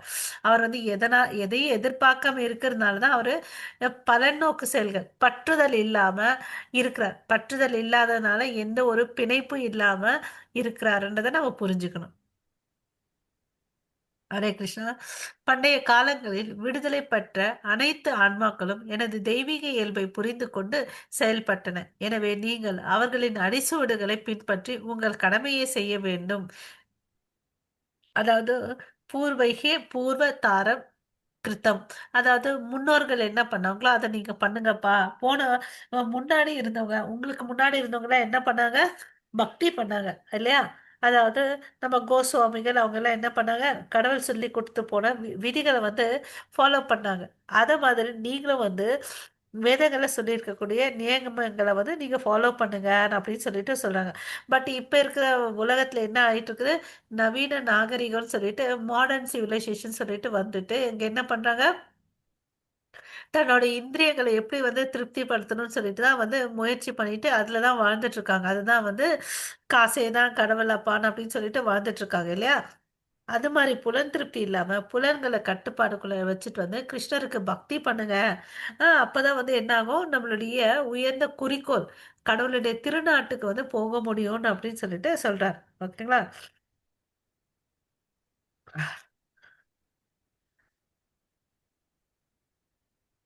இங்க வந்து கிருஷ்ணர் என்ன பண்றாரு, அர்ஜுனன் வந்து தன்னோட சண்டை போடுறத இருந்துட்டு வரணும்னு நினைக்கிறார். பட் சத்திரிய தர்மம் என்ன? சண்டை போடணும் இல்லையா? அதனால தான் அவர் சொல்றாரு, உனக்கு முன்னாடி இருந்தவங்களுடைய பாத சுவற்றை நீ பின்பற்று. அவங்க என்ன சொன்னாங்களோ அதை செய்ய நீன்னு அப்படின்னு சொல்றாரு. விவசாவன் என்ன பண்ணாரு, மனு என்ன பண்ணாரு, அவங்களாம் இந்த வேதங்களை வந்து பின்பற்றுனாங்க இல்லையா? அது மாதிரி நீயும் பின்பற்று. ஏன் வந்து தேவையில்லாத பற்றுதல் வச்சுட்டு நீ வந்து ஏன் கஷ்டப்பட்டுட்டு இருக்க? உன்னுடைய கடமையை ஒதுக்கப்பட்ட கடமையை வந்து நீ செய்யு. அது எதுவா இருக்கட்டும், என்ன ஆஹ், அது நல்லதா இருக்கட்டும் கெட்டதா இருக்கட்டும், நீ டிசைட் பண்ணாத. உனக்கு விதிக்கப்பட்ட செயல்களை நீ செய்யு. உனக்கு அதுக்கு மாத்திரம்தான் வந்து உரிமை இருக்கு. கடவுள் வந்து பாத்தீங்கன்னா எந்த ஜீவராசிக்கும் வந்து பாராபட்சம் அற்றவர் இல்லையா? ஸோ அதுக்கு தான் வந்து சொல்றாங்க வேத ஸ்மிருதியில வந்து நிமித்த மாத்திரம் ஏவா சௌ ஷின்யஜாம் சர்க்க கர்மாணி பிரதான காராணி பூதா யதோ வை ஸ்ருஜ்ய சக்தயக அப்படின்னு சொல்றார். ஸோ இது எல்லாத்தையும் வந்து அவர் தான் படைக்கப்பட்டார் இல்லையா? இதுல தேவதேவர்களோ மனுஷர்களோ மிருகங்களி எல்லா ஜீவராசிகளும் வந்து பார்த்தீங்கன்னா அவர் தான் படைச்சாரு. அது எல்லாம் எதனால அனுபவிக்குதுன்னா முன்ஜென்ம கர்ம வினைனால அது இப்போ இருக்கக்கூடிய வாழ்க்கையை வந்து வாழ்ந்துட்டு வர்றது. கடவுள் வந்து பார்த்தீங்கன்னா அதுக்கு இச்சை இருக்குன்னு தெரிஞ்சுக்கிட்டாரு. அந்த இச்சையை நிறைவேற்றிக்கிறதுக்கோசம் கூட பார்த்தீங்கன்னா எல்லா சூழ்நிலைகளை வந்து கிருஷ்ணர் வந்து உருவாக்கி கொடுக்குறார். ஸோ அப்போ இந்த மனுஷன் வந்து தெளிவாக இருக்கும், நான் வந்து எதை பண்ணணும் பண்ணக்கூடாதுன்னு சொல்லிட்டு. நான் எதை பண்ண என்ன ஆவேன், ஓகேவா? அதாவது இந்த உலகத்திலே இந்த இந்திரியங்களை திருப்தி பண்ணிட்டு என் கண்ணு காதை மூக்கு நாக்கை வந்து திருப்தி பண்றதுக்கோசம் நான் வாழ்ந்துட்டு இருந்தேன். மறுபடியும் வந்து பிறப்பேன், என்னவா பிறப்பேன்ற கேரண்டி இருக்காது. அதே வந்து இந்த புலன்களை கிருஷ்ணரை திருப்தி படுத்துறதுக்கோசம் நான் புலன்களை யூஸ் பண்ணேன்னா நான் வந்து உயர்ந்த கதியை அடைவேன் அப்படின்னு சொல்லிட்டு சொல்றார். ஓகேவா? இந்த உலகத்துல என்ன செயல்கள் செஞ்சாலும் அதுக்கு வந்து ஒரு எதிர் செயல்கள் இருக்கு. அதுதான் வந்து லா ஆஃப் கர்மா இல்லையா? ஸோ எதிர்வினைகளை நீக்குதல் வந்து பார்க்க போறோம். அண்டர்ஸ் கர்மாவை பத்தி நம்ம தெரிஞ்சுக்க போறோம். ஓகே. ஞானத்தின் தளத்தில் கர்மாவை புரிந்து கொள்ள போகிறோம். ஓகே. தத்துவார்த்த சந்தேகங்களை தீர்க்க ஆழ்நிலை அறிவு உதவுகிறது. இப்போ நமக்கு இதெல்லாம் கான்செப்ட் தெரியவே தெரியாது இல்லையா? பாகவத தர்மம்னு ஒன்று இருக்குது, நம்மெல்லாம் ஒரு ஆத்மான்றது இருக்கு, இந்த ஆத்மாக்கு செய்யக்கூடிய செயல்கள் என்ன அதெல்லாம்ன்றது நமக்கு தெரியாது இல்லையா? கர்மா வங்கி ஒன்று இருக்கு இல்லை? நம்ம எப்படி வந்து அக்கௌண்ட்ல நம்ம பேங்க்ல அக்கௌண்ட் வச்சிருந்தா அதுல வந்து ஒரு தொகை இருக்கும் இல்லையா? அந்த அந்த தொகை இருக்கும் இல்லையா? அது வந்து பிரிண்ட் அவுட் எடுக்கும்போது கேரி ஃபார்வர்டு பண்ணுவான் இல்ல? ஒரு பேஜ்ல இருந்து இன்னொரு பேஜ் எடுத்துட்டு போகும்போது பிரிண்ட்ல கேரி ஃபார்வர்டுன்னு வரும். அது மாதிரி தான் நம்ம போன ஜென்மத்துல என்ன பண்ணுமோ அதை வந்து இந்த ஜென்மத்துல எடுத்துட்டு வந்திருக்கோம் இல்லையா? அதை வந்து நம்ம வந்து என்ன பண்ணணும்? நில் பேலன்ஸ் பண்ணணும். அதுக்கு என்ன பண்ண முடியும்? கடவுளுக்கு பக்தி பண்ணி தான் அதை வந்து நில் பேலன்ஸ் அவருடைய காரணமற்ற கருணையினால தான் அதை பண்ண முடியும். ஸோ கர்மால வந்து பார்த்தீங்கன்னா 3 கர்மா இருக்குது. அதாவது அகர்மா விகர்மா கர்மா இல்லையா? So okay. ஸோ நல்லது எது கெட்டது எதுன்னு சொல்லிட்டு சில பேர் செய்வாங்க இல்லையா? அதை கூட செய்யக்கூடாது இல்லையா? வேதங்களுக்கு புறம்பா செய்யக்கூடிய செயல்கள் வந்து பார்த்தீங்கன்னா விகர்மா. ஓகே. சாதாரணமாக நம்ம செய்யக்கூடிய கர்மா வந்து பார்த்தீங்கன்னா கர்மான்னு சொல்கிறோம். அதுக்கு வந்து பார்த்தீங்கன்னா நல்ல விளைவுகள் தீய விளைவுகள் புண்ணிய பாவங்கள் இருக்கும். ஓகேங்களா? அதே வந்து வேதங்கள் என்ன சொல்லியிருக்குன்னு பார்த்தீங்கன்னா எதை செஞ்சாலும் கிருஷ்ண உணர்வோட செய்யணுன்றாங்க. அதில் வந்து பார்த்தீங்கன்னா புண்ணியமும் பாவ கர்மங்களும் இருக்காது. அதுதான் அக்கர்மான் அப்படின்னு சொல்லிட்டு சொல்றாங்க. அதை தான் நம்ம பண்ண ஆரம்பிக்கணும். ஓகே. அப்புறம் ஞானத்தின் தளத்தில் கர்மாவை புரிந்து கொள்வது நிஷ்காம கர்மா. ஓகேவா? நிஷ்காம கர்மான்னா நம்ம என்ன செயலை செஞ்சாலும் என்ன ஆகுது? கடவுளை திருப்திப்படுத்தக்கூடியதுதான் நிஷ்காம கர்ம செயல்கள். எந்த ஒரு பலனையும் எதிர்பார்க்காம நான் பக்தி பண்றேன்னா கிருஷ்ணரை திருப்திப்படுத்துறதுக்கோசம், அதாவது நாமஸ்மரணம் பண்றேன், கிருஷ்ணரை திருப்தி அடைகிறாரான்றதை பார்க்கணும் இல்லையா? ஸோ என்னுடைய செயல்கள், அதாவது நம்ம சொன்னோம் இல்லைங்களா 3 விஷயங்கள், அதுதான் இங்க சொல்றாங்க.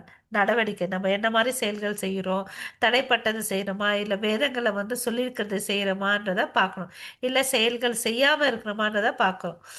ஓகே. ஸோ இங்க உதாரணத்தோட பார்க்கலாம். விகர்மிகள்னா என்ன? வேதங்களுக்கு புறம்பா இருக்கக்கூடிய வந்து செயல்களை வந்து செய்யறது.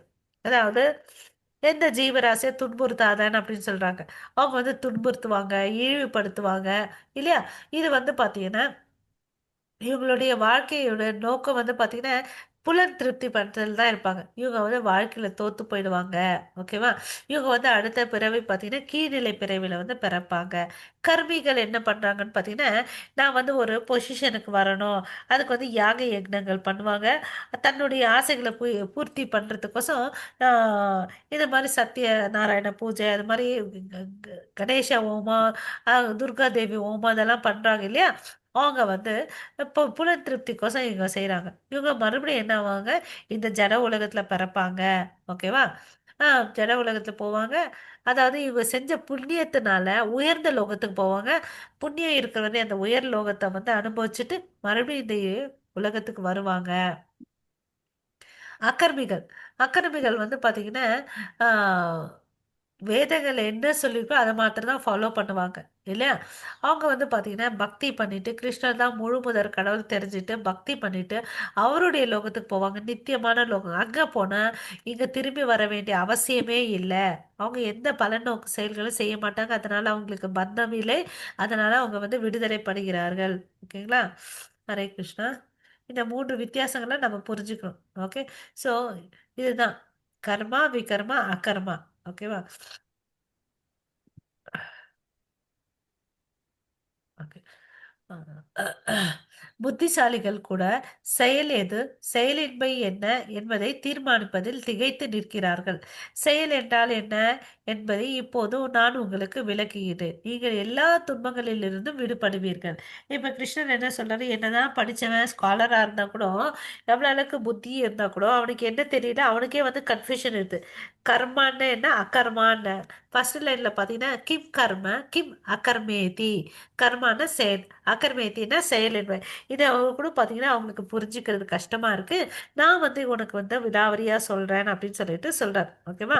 பாருப்பா, நான் வந்து இது முதல்ல வந்து சூரிய தேவனுக்கு சொன்னேன். சூரிய தேவன் வந்து அவனுடைய பையனுக்கு சொன்னா, மனு வந்து என்ன சொன்னாரு, அவனுடைய பையனான இஷ்வாக்கு சொன்னாரு. இது மாதிரி ஒவ்வொருத்தருக்கும் வந்து சொல்லி அவங்க எல்லாரும் இந்த வேதங்களை வந்து பின்பற்றி வாழ்ந்துட்டு வந்தாங்க இல்லையா? வேத இந்த மத கொள்கையை வந்து யாரால நிர்ணயிக்க பண்ண முடியும்னா கடவுள் ஒருத்தர் தான் இந்த சட்டத்தை வந்து விதிக்க முடியும். வேற யாராலும் விதிக்க முடியாது. பட் இப்ப பாத்தீங்கன்னா நிறைய மதங்கள் வந்துச்சு. அந்த கொள்கையெல்லாம் யார் கோட்பாடு பண்ணது? மனிதர் கோட்பாடு பண்ணியிருப்பான். ஆனா நம்ம படிக்கக்கூடிய வேதங்கள் எல்லாம் பார்த்தீங்கன்னா கடவுளால இயற்றப்பட்டது. கிருஷ்ணரே வந்து கிருஷ்ண துவைப்பான வேத வியாசரா வந்து தான் பார்த்தீங்கன்னா பாகவதம் எழுதினார். கிருஷ்ணர் பேசின வார்த்தைகள்லாம் வந்து பகவத்கீதை இல்லையா? ஸோ கிருஷ்ணர் சொன்னதை தான் நம்ம ஃபாலோ பண்ணணும். ஓகே. தர்மம் ஹி சாக்ஷாத் பகவத் பிரணீதாம்.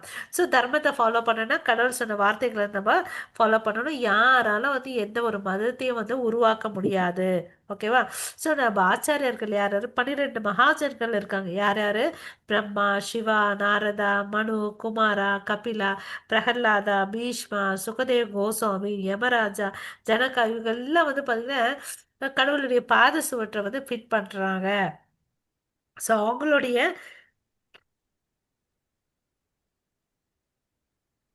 அவங்கெல்லாம் பார்த்தீங்கன்னா உயர்ந்த கதியை அடைஞ்சாங்க இல்லையா? அந்த கதியை நம்ம அடையணும்னா இவங்களுடைய பாத சுவட்டை வந்து நம்ம ஃபாலோ பண்ணணும். நம்ம என்ன செயல்கள் செஞ்சாலும் கிருஷ்ண உணர்வோடு செய்யணும். அதனால நமக்கு என்ன வராது, பந்தம் ஏற்படாது. ஓகேவா? 14வது ஸ்லோகத்தில் பார்த்தீங்கன்னா, செயலின் நுணுக்கங்களை புரிந்து கொள்வது மிகவும் கடினம். எனவே செயல் என்றால் என்ன, தடை செய்யப்பட்ட செயல் இது, செயலின்மை என்பதை சரியாக அறிந்து கொள்ள வேண்டும். நீ 3 விஷயத்தை தெரிஞ்சுக்கணும்ப்பான்னு அப்படின்னு சொல்லிட்டு சொல்றார். செயல் என்ன, அதுல 3 வகைகள் பார்த்தோம். தடை செய்யப்பட்ட செயல் எது? ஓகேவா? எதெல்லாம் நம்ம செய்யக்கூடாது? இந்த இப்போ அதாவது நம்ம மேலை நாட்டுக்கெல்லாம் எங்கேயாவது போனோம்னா அங்க வந்து என்ன என்ன ரூல்ஸ் ரெகுலேஷன் அப்படின்றத நம்ம தெரிஞ்சுக்கணும் இல்லையா? அது மாதிரி நம்ம எதெல்லாம் செய்யக்கூடாதுன்றத நம்ம தெரிஞ்சுக்கணும். அப்புறம் வந்து செயலின்மை என்ன என்பதை சரியாக புரிந்து கொள்ள வேண்டும் அப்படின்னு சொல்றாரு. இந்த 3 விஷயங்களை சொல்றாரு.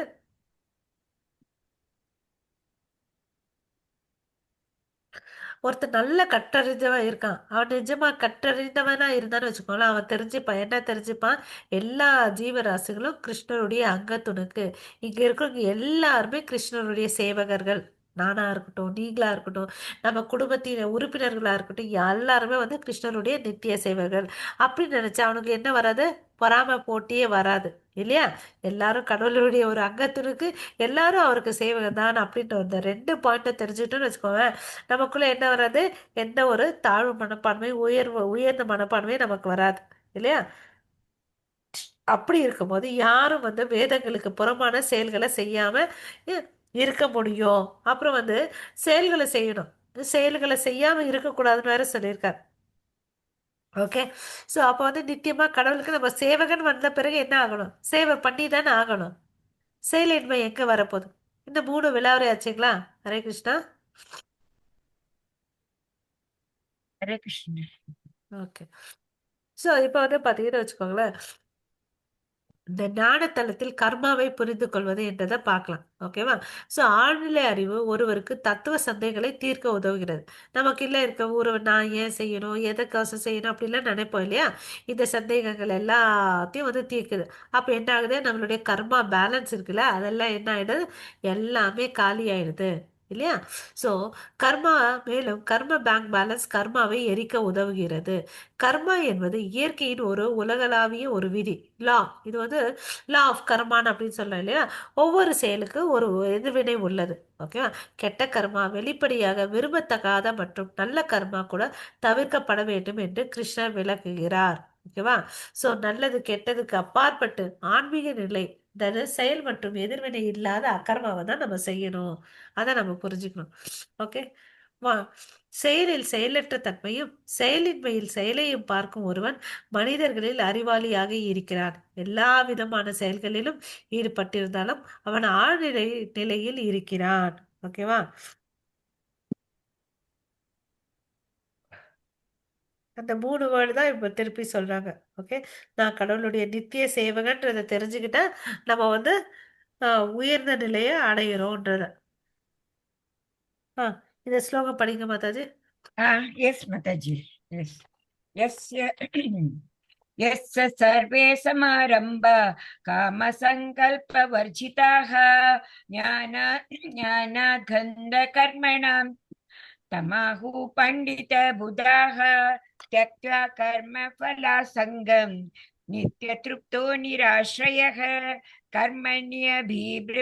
प्रवरतोऽपि नैव किञ्चित् करोति सः. हरे कृष्ण. ஹரே கிருஷ்ணா. ஒவ்வொரு முயற்சியும் புலனின்பத்திற்கு விருப்பம் இல்லாமல் இருக்கும் முழு அறிவில் ஒருவன் விளங்குகிறான். வேலையில் வினைகள் பரிபூரண அறிவின் நெருப்பால் எரிக்கப்பட்டு ஒரு தொழிலாளி முனிவர்களால் கூறப்படுகிறது. அதாவது நான் என்ன மாதிரி செயல்களை செய்யணும்? கிருஷ்ணருக்கோசம். அது எப்படி நான் கிருஷ்ணரை வந்து ப்ளீஸ் பண்ண முடியும் இல்லையா? அப்படின்ற ஒரு கான்செப்ட் நம்ம வச்சுட்டு நம்ம செய்யறோம் செயல்களை. ஓகேவா? அதாவது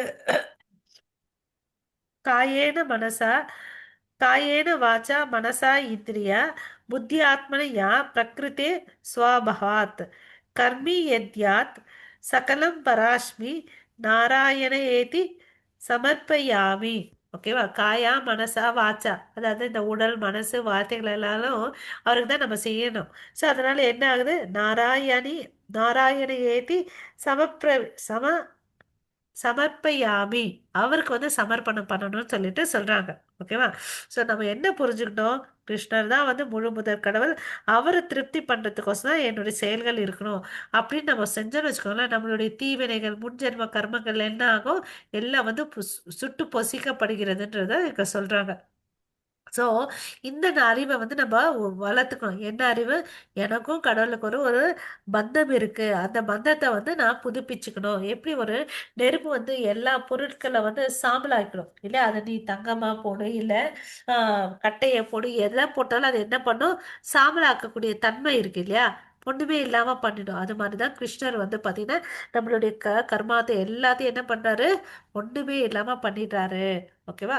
அனைத்து பட்டுதலையும் கைவிட்டு எப்போதும் திருப்தியுடனும் சுதந்திரமாகவும் எல்லா விதமான முயற்சிகளிலும் ஈடுபட்டிருந்தாலும் பலனளிக்கும் செயல்களை செய்வதில்லை. அவன் என்ன பண்றான்னு பாத்தீங்கன்னா, இங்க வந்து பாத்தீங்கன்னா பொருளாதார விஷயத்துல வந்து அவனுக்கு பற்றுதல் இல்லை. ஓகேவா? அனைத்து பற்றுதலையும் கைவிட்டு எப்படி வாழ்றவன்? திருப்தியுடனும் சுதந்திரமாகவும் எல்லா விதமான முயற்சிகளில் ஈடுபட்டிருந்தாலும் பலனளிக்கும் செயல்களில் செய்வதில்லை. நான் இதை பண்ண எனக்கு இது கிடைக்கும் அந்த மாதிரி இல்லை, இல்லையா? அதை நல்லா நான் இந்த பாயிண்ட் ரொம்ப நல்லா புரிஞ்சுக்கணும். எந்த ஒரு பற்றுதல் இல்லாம அவன் வேலை செஞ்சானே அவனுக்கு என்ன இருக்குது? அறிவு இருக்கு. நம்ம எல்லாம் என்ன பண்ணுவோம்? நம்ம ஏதோ ஒரு குடும்பத்திலே வச்சுக்கோங்களேன், ஒரு சமையல் செய்யறோம்னு வச்சுக்கோங்களேன். சரி, என்னுடைய பசங்களோ என்னுடைய கணவனோ இல்லை மாமியாரோ வந்து என்னை புகழ்ந்து தள்ளணும். ஓகே, ரொம்ப நல்லா டேஸ்டா பண்ணியிருக்குன்னு அப்படின்னு ஒரு எதிர்பார்ப்போடு செய்கிறோமா இல்லையா? இது ஒரு உதாரணம். இது மாதிரி நிறைய விஷயங்கள் இல்லை, வீட்டில் சரி, வேலை செய்கிற இடத்துலையும் சரி, நம்மளை புகழ்ந்து தள்ளணும்னு சொல்லிட்டு நம்ம எதிர்பார்ப்போம். அங்கே வந்து பற்றுதல்னால என்ன இருக்குது? அவங்க ஏதோ சபாஷன்னு சொல்லலைன்னு வச்சுக்கோங்க, நம்ம எப்படி இருப்போம்? ஹரே கிருஷ்ணா. ஸோ நீங்கள்லாம் பற்றுதல் இல்லாமல் வேலை செய்கிறீங்க, இல்லையா? சூப்பர். ஸோ அந்த பற்றுதல் இருக்கும்போது எந்த ஒரு எதிர்பார்ப்பு வந்து எதிர்பார்ப்புக்கு வந்து நமக்கு வந்து அப்ரிசியேஷன் கைத்தட்டல் கிடைக்கலன்னு வச்சுக்கோங்க, நம்ம மனசு வந்து கஷ்டப்படும், இல்லையா? அது மாதிரி பற்றுதல் இல்லாமல் தன்னுள் திருப்தி அடைஞ்சு வேலை செய்கிற வந்து பார்த்தீங்கன்னா பலனில் பலனளிக்கும் செயல்களை செய்வதில்லைன்னு அப்படி சொல்றார். இது என்னோட கடமைப்பா, இதை நான் கிருஷ்ணருக்கோசம் செய்கிறேன். இதில் வந்து எவ்வளோ அளவுக்கு என்னால் பெஸ்ட்டாக பண்ண முடியுமோ அந்த அளவுக்கு பெஸ்ட்டாக பண்ணணும் அப்படின்னு நினைக்கிறார். ஓகேவா? ஆ, நெக்ஸ்ட் படிங்க மாதாஜி. Raji. हरे कृष्ण। निराशीर्यत चित्तात्मा त्यक्त सर्व परिग्रहः शारीरं केवलं कर्म कुर्वन्नाप्नोति किल्बिषम् यदृच्छालाभसन्तुष्टो द्वन्द्वातीतो विमत्सरः समसिद्धावसिद्धौ च कृत्वापि न निबध्यते। हरे कृष्ण। ஹரே கிருஷ்ணா. அத்தகைய புரிதலை கொண்ட மனிதன் மனதையும் புத்திசாலித்தனத்தையும் முழுமையாக கட்டுப்படுத்தி தனது உடைமைகள் மீதான தனது அனைத்து உரிமை உணர்வையும் கைவிட்டு வாழ்க்கையின் அடிப்படை தேவைகளுக்காக மட்டுமே செயல்படுகிறார். இவ்வாறு வேலை செய்வதால் அவன் பாவ விளைகளில் பாதிக்கப்படுவதில்லை. என்ன சொல்றாரு? அவனுடைய மினிமல் தேவை, இல்லையா, குறைந்த பட்ச தேவைகளுக்கோசம் தான் அவன் வாழ்வான், இல்லையா? நிறைய பேராசைக்கோசம் அவன் வந்து வாழ்க்கையை வந்து ரொம்ப கஷ்டப்பட்டு வாழ மாட்டான். அதாவது தன்னுடைய தேவைகள், அதாவது ஒருத்தனுக்கு என்ன தேவை? உணவு, உடை, இருக்க இடம், இல்லையா? இப்பெல்லாம் பார்த்தீங்கன்னா நிறைய பேர்கிட்ட என்ன இருக்குது? பீரோ ஃபுல்லாக ட்ரெஸ் இருக்குது. எந்த ட்ரெஸ்ஸை எப்போ போட்டோன்னு கூட தெரியாது. நம்ம கிட்ட இருக்கான்றது கூட நம்ம மறந்துருப்போம். ஆமாவா இல்லையா? ஆமா மாதாஜி. வெரி போல், இல்லையா? அது மாதிரி நம்ம அதிக ஆசையோட நம்ம வாழ்ந்து எல்லாத்தையும் வாங்கி வச்சிருக்கோம். வாங்குறதுக்கு எதுக்கு நம்ம பார்த்தீங்கன்னா நிறைய பேர் இந்த ஷாப்பிங் மால் எல்லாம் வந்ததுனால நமக்கு என்ன ஒரு ட்ராபேக்னா, நம்ம ஏதோ ஒரு விஷயத்த வாங்கணும்னு போவோம். அங்கே பணம் பிடிக்குது பிடிக்குதுன்னு சொல்லிட்டு எல்லாத்தையும் வாங்கி போட்டுப்போம், இல்லை? வாங்க வர வேண்டிய விலை பொருள் வந்து கம்மியாக இருக்கும், இல்லை? நம்ம லிஸ்ட்டு கம்மியாக இருக்கும். அதனோட பட்ஜெட் வேற மாதிரி இருக்கும். அங்கே போன ஆசைக்கு என்ன பண்ணுவோம்? எல்லாத்தையும் எடுத்து போட்டுப்போம். அது நமக்கு உதவுதா இல்லையா? எத்தனையோ பொருட்கள் வாங்கி உதவாம கூட வச்சிருக்கோம், சைடில் வச்சிருக்கோம், இல்லையா? ஸோ அது மாதிரி இருக்குது. அவன் வந்து என்ன பண்ணுவான்? தன்னுடைய வாழ்க்கை தேவைகள் என்ன வேணுமோ அதை மாத்திரம் புரிஞ்சுக்கிட்டு அந்த தேவைகளுக்கோசம் அவன் வாழ்ந்துட்டு வருவா, இல்ல? தங்கிட்ட இருக்கிறது எல்லாத்துக்கும் வந்து உரிமை எல்லாத்தையும் விட்டுடும். இதெல்லாம் வந்து கடவுளால் கொடுக்கப்பட்டதுன்ற ஒரு எண்ணத்தோட வாழ்ந்துட்டு கடவுளுக்கு பக்தி செஞ்சுட்டு வருவான். ஏன்னா எப்படி இந்த ஒரு மிஷின் இருக்குன்னு வச்சுக்கோங்களேன், அது ஏதாவது ஒரு சைக்கிளே எடுத்து வச்சுப்போம். அதை வந்து என்ன பண்ணுவோம்? க்ளீன் பண்ணுவோம், ஆயிலிங் பண்ணுவோம், சர்வீஸ் பண்ணுவோம், இல்லையா? அது மாதிரி ஒரு வண்டிக்கும் சரி, ஒரு மிஷினுக்கும் சரி பார்த்தீங்கன்னா அந்த மெயின்டெனன்ஸ் வந்து வேணும். அது மாதிரி இந்த உடலுக்கும் வந்து பார்த்தீங்கன்னா இந்த விஷயங்கள் வேணும், இல்லையா? அதாவது இந்த மிருகம்லாம் பார்த்தீங்கன்னா நான் தான் வந்து முதலாளின்னு சொல்லிட்டு என்ன பண்ணும், இன்னொரு ஒரு மிருகத்தை வந்து வதம் பண்ணும், இல்லையா? அதை நம்ம காட்டில் பார்த்துருக்கோம். அதே கூட இந்த உலகத்தில் வந்து பார்த்தீங்கன்னா மனுஷன் வந்து நான் தான் பெரியவன் நினச்சிட்டு எல்லா விதமான முதல் ப்ராப்ரேட்டர்ஷிப், நான் தான் ஓனர்னு சொல்லிட்டு அவன் என்ன பண்ணுவான்? நான் தான் பெரிய ஆளுன்னு காட்டிக்கிறதுக்கோசம் எந்த விதமான செயல்களை வந்து இப்பெல்லாம் செய்யறதுக்கு தயாராக இருக்கான், இல்லையா? பட் கிருஷ்ணர் விக்ரம் வந்து பார்த்தீங்கன்னா இந்த உடலில் வந்து உயிரை வச்சுக்கிறதுக்கு என்ன தேவையோ அந்த மினிமல் தேவையோடு தான் அவன் வாழ்க்கையை வாழ்கிறான். ஓகேவா? ஸோ இதனால அவனுக்கு என்ன நன்மை? மோஸ்ட் ஆஃப் த டைம் தன்னுடைய நேரத்தையே மனசு தான் சொன்னோம் இல்லையா, வாச்சா மனசா அது எல்லாத்தையும் கடவுளுக்கோசம் அவன் வந்து யூஸ் பண்ண தெரிஞ்சுக்கிறான். எந்த பொருளை எப்படி யூஸ் பண்ணணும் தெரிஞ்சுக்கணும் தான் புத்திசாலி இல்லையா? ஸோ நம்மளும் புத்திசாலி ஆகிறதுக்கு முயற்சி பண்ணலாம். ஓகே. அது தானாகவே வரும் லாபத்தில் திருப்தி அடைபவன், இருமையிலிருந்து விடுபட்டவன், பொறாமைப்படாதவன், வெற்றி தோல்வி இரண்டிலும் நிலையாக இருப்பவன், செயல்களை செய்தாலும் ஒருபோதும் சிக்கிக் கொள்வதில்லை. இல்லையா? ஸோ இந்த மனப்பாடம் இந்த மூன்று ஸ்லோகங்கள் பார்த்தீங்கன்னா கோரிலேஷன் இருக்கு. அதாவது இங்க என்ன சொன்னாரு? தனது செயல்களின் முடிவுகளின் மீதான அனைத்து பட்டுதலையும் கைவிட்டுறான். ஓகேவா? செயல்கள் மீது பட்டுதல் விட்டுறான். ஸோ திருப்தியோட சுதந்திரமா வாழ்ந்துட்டு வரான். அதுக்கு அடுத்தது என்ன பார்த்தோம்? நான் தான் வந்து இந்த உடல் மனசுக்கு வந்து என்ன தேவையோ அந்த அடிப்படை தேவைகளை மட்டும் அவன் வந்து என்ன பண்ணான், பூர்த்தி பண்ணிக்கணும்னு நினைக்கிறான். ஸோ அப்போ வந்து தானா வரும் லாபத்தில் வந்து என்ன ஆகுறான், திருப்தி அடைஞ்சு இருமையிலிருந்து வெளிப்பட்டு பொறாமை இல்லாதவனாக அவன் வாழ்ந்துட்டு வரான். செயல்களை செய்தாலும் ஒருபோதும் சிக்கிக் கொள்வதில்லைன்னு சொல்லிட்டு சொல்றார். ஓகேங்களா? ஸோ இந்த மாதிரி வாழ்க்கை வாழ்றதுக்கு நம்ம முயற்சி பண்ணணும். மாதாஜி இங்க இருக்க 2 ஸ்லோகங்கள் படிங்க மாதாஜி. ஹரே हरि கிருஷ்ணா. ओके माताजी। गतसङ्गस्य मुक्तस्य ज्ञानावस्थितचेतसः यज्ञाचरत कर्म समग्रं प्रविलीयते। 24 ब्रह्मार्पणं ब्रह्म ब्रह्म हविर् ब्राह्मणो ब्राह्मणो ब्रह्मणाहुतं ब्रह्मैव तेन गन्तव्यं ब्रह्म कर्म समाधिना। हरे कृष्ण। ஹரே கிருஷ்ணா மாதாஜி. ஸோ இங்க என்ன சொல்றாங்க இங்கிலீஷ்ல?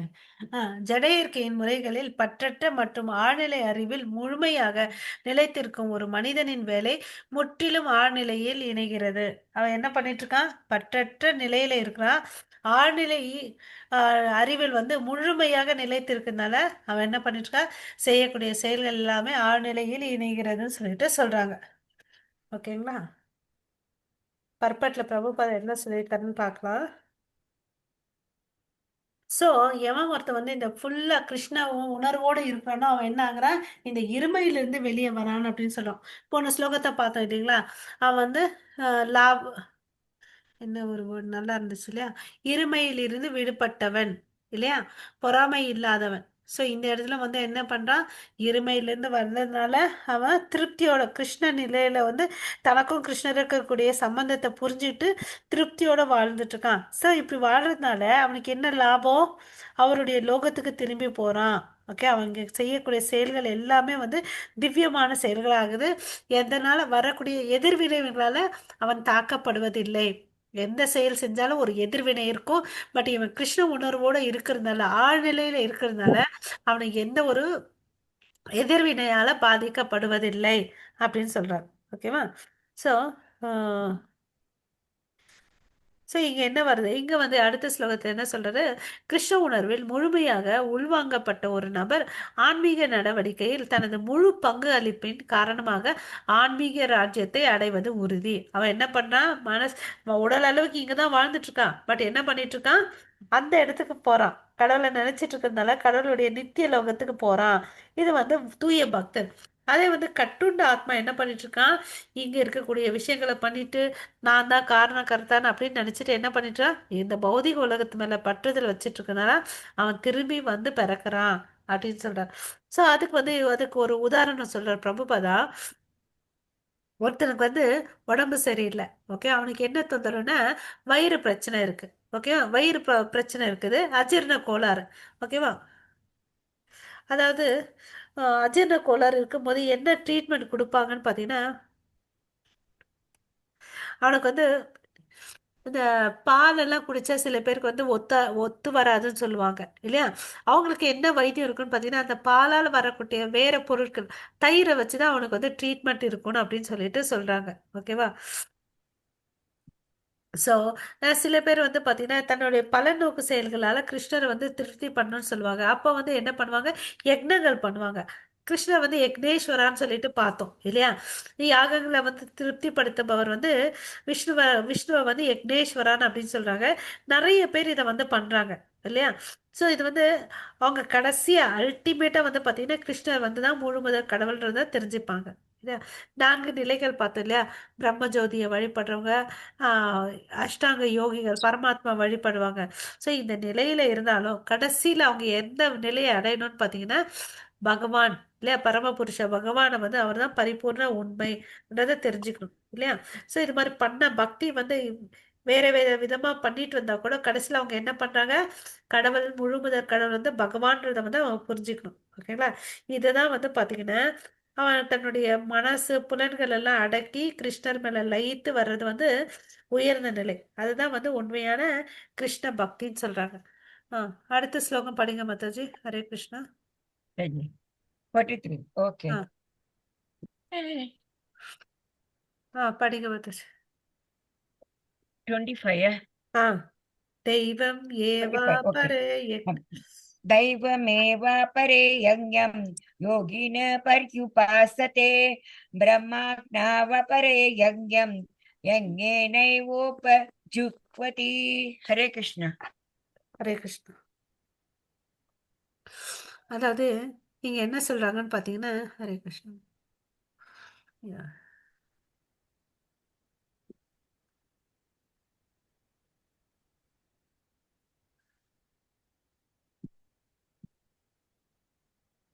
ஸோ இங்க 25th ஸ்லோகம் இல்ல. Okay okay okay. இங்க வந்து சில உதாரணம் இருக்கு, அதை பார்த்துக்கலாம் நம்ம. அதாவது அதாவது நம்ம வேலை செய்கிறோம் இல்லையா? அதாவது உதாரணத்துக்கு வந்து ஒரு கேஷியராக ஒருத்தர் வேலை செய்கிறாருன்னு வச்சுக்கோங்களேன். அந்த பேங்க்ல வர்ற காசு எல்லாம் அவருக்கு ஆகுமா? அவருக்கு ஆகாது இல்லையா? அந்த பேங்க்ல அந்த ஓனர் மேனேஜருக்கு கொடுத்துட்டு வரணும். அவர் கல்லாப்பட்டியில் வேணும்னா அந்த சமயத்தில் பல லட்சங்கள் வச்சிருப்பார். பட் அவர் வந்து உரிமையாளர் அல்ல இல்லையா?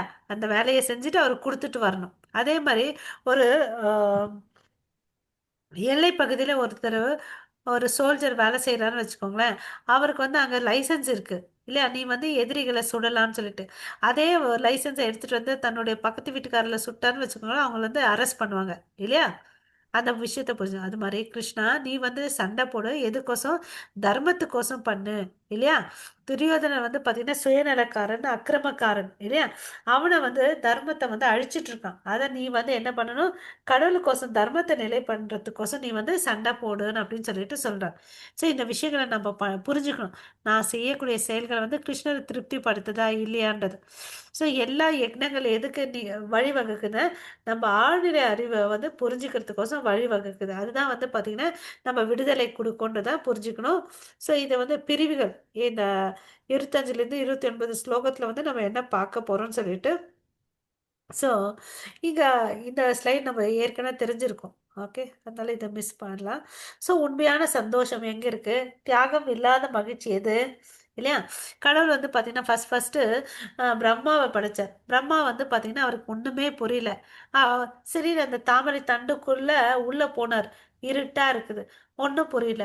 அப்போ வந்து அவர் என்ன பண்ணாருன்னு பார்த்தீங்கன்னா தபம் பண்ணார். ஓகேவா? தப்பா அந்த வார்த்தையை வச்சு பிரம்மா வந்து தபம் பண்றாரு. அப்புறமா வந்து கிருஷ்ணர் வந்து அவருக்கு தோன்றாரு. தோன்று வேத ஞானங்களை அவருக்கு வந்து கற்பிக்கிறார். ஸோ அது மாதிரி எல்லாருக்கும் அறியாமை இருக்கு. அறியாமைனால என்ன பண்றோம்? பாவ வாழ்க்கை வாழ்றோம். அதனால பொருள் இருப்பு இருக்கு. ஸோ இந்த பாவத்திலிருந்து வெளியே வரணும்னா நம்ம என்ன பண்ணணும்? வேதங்களை படிக்கணும். உண்மையான ஞானத்தை பெற்று வாழ்க்கையை வாழணும் இல்லையா? ஸோ அதுக்கு அடுத்தது 30வது ஸ்லோகம் போயிட்டாங்க. ஓகே, 26ல என்ன சொல்றாங்கன்னு பார்த்தீங்கன்னா 4 விதமான வர்ணங்களை சொல்றாங்க. ஓகே, ஸோ நம்ம இந்த ஸ்லைடுக்கு போகலாம். 46 26 பாருங்க, தேர்ட் பாயிண்ட். ஓகே, அதாவது 4 விதமான வர்ணங்கள் இருக்கு இல்லையா? பிரம்மச்சாரி, ஹரே கிருஷ்ணா. பிரம்மச்சாரி, கிரகஸ்தா, வனப்பிரஸ்தா அண்ட் சந்நியாசி.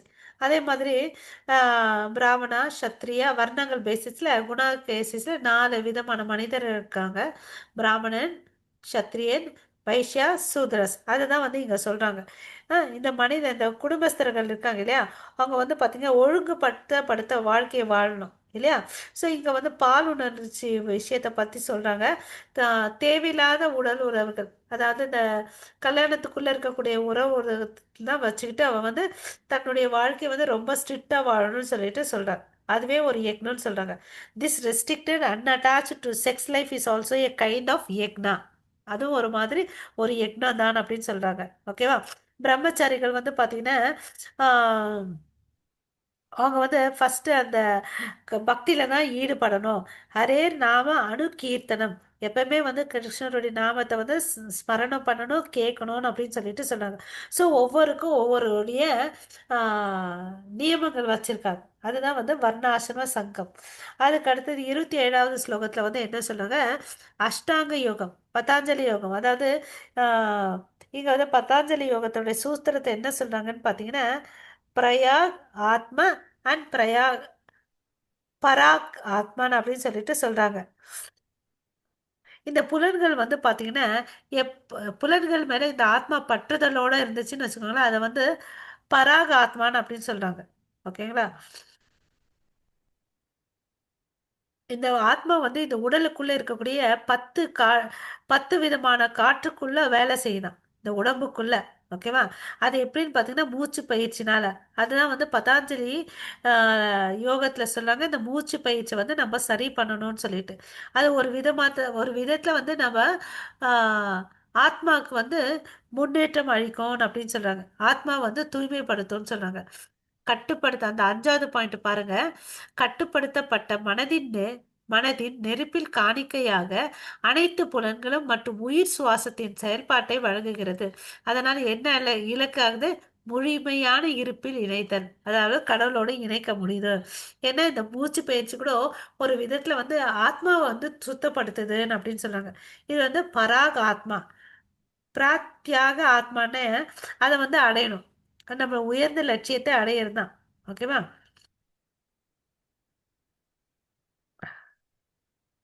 இங்க வந்து பாத்தீங்கன்னா இந்த வாயுவை பத்தி சொல்லியிருக்காங்க. ஆஹ் பிராண பிராணவாயு, லபான வாயு. லபான வாயுன்னா கீழ் நோக்கி, அபான வாயு கீழ் நோக்கி போறது. வாயான வாயு இது என்ன பண்ணும்னா சுருங்குமா.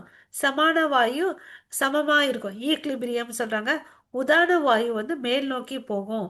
இது எல்லாம் சமப்படுத்தி புலன்களை கண்ட்ரோல் பண்றவன் வந்து பாத்தீங்கன்னா தன்னை உணர்தல் முடியும் அப்படின்னு சொல்லிட்டு சொல்றாங்க. 28வது ஸ்லோகம் படிங்க மாதாஜி. எந்த பட்டாரு மாதாஜி? 28. 25 28. 28 ஓகே. 27 படிக்கலையே மாதாஜி. தப்ய யஜ்ஞ தபோ யஜ்ஞ யோக யஜ்ஞ ததா பரே स्वाध्यायज्ञान यज्ञाश्च यतय संशित व्रताः. हरे कृष्ण. ஹரே கிருஷ்ணா. ஸோ இங்க வந்து என்ன சொல்றாங்க பார்த்தீங்கன்னா,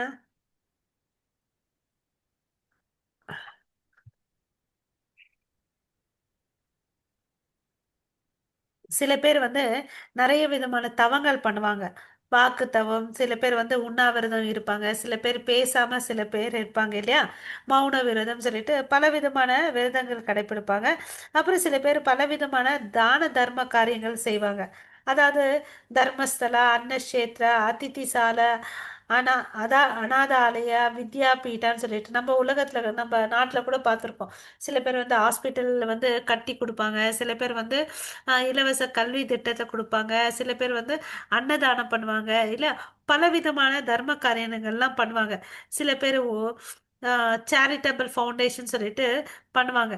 இதெல்லாம் வந்து பார்த்தீங்கன்னா என்ன சொல்றாங்கன்னா திரவ மயா யக்னான்னு சொல்றாங்க. திரவ மயா யக்னா. இதனால அவனுக்கு என்ன நன்மைன்னு, அவனு உயர்ந்த லோகத்துக்கு போறான். ஓகேவா? உயர்ந்த லோகத்துக்கு போறான்.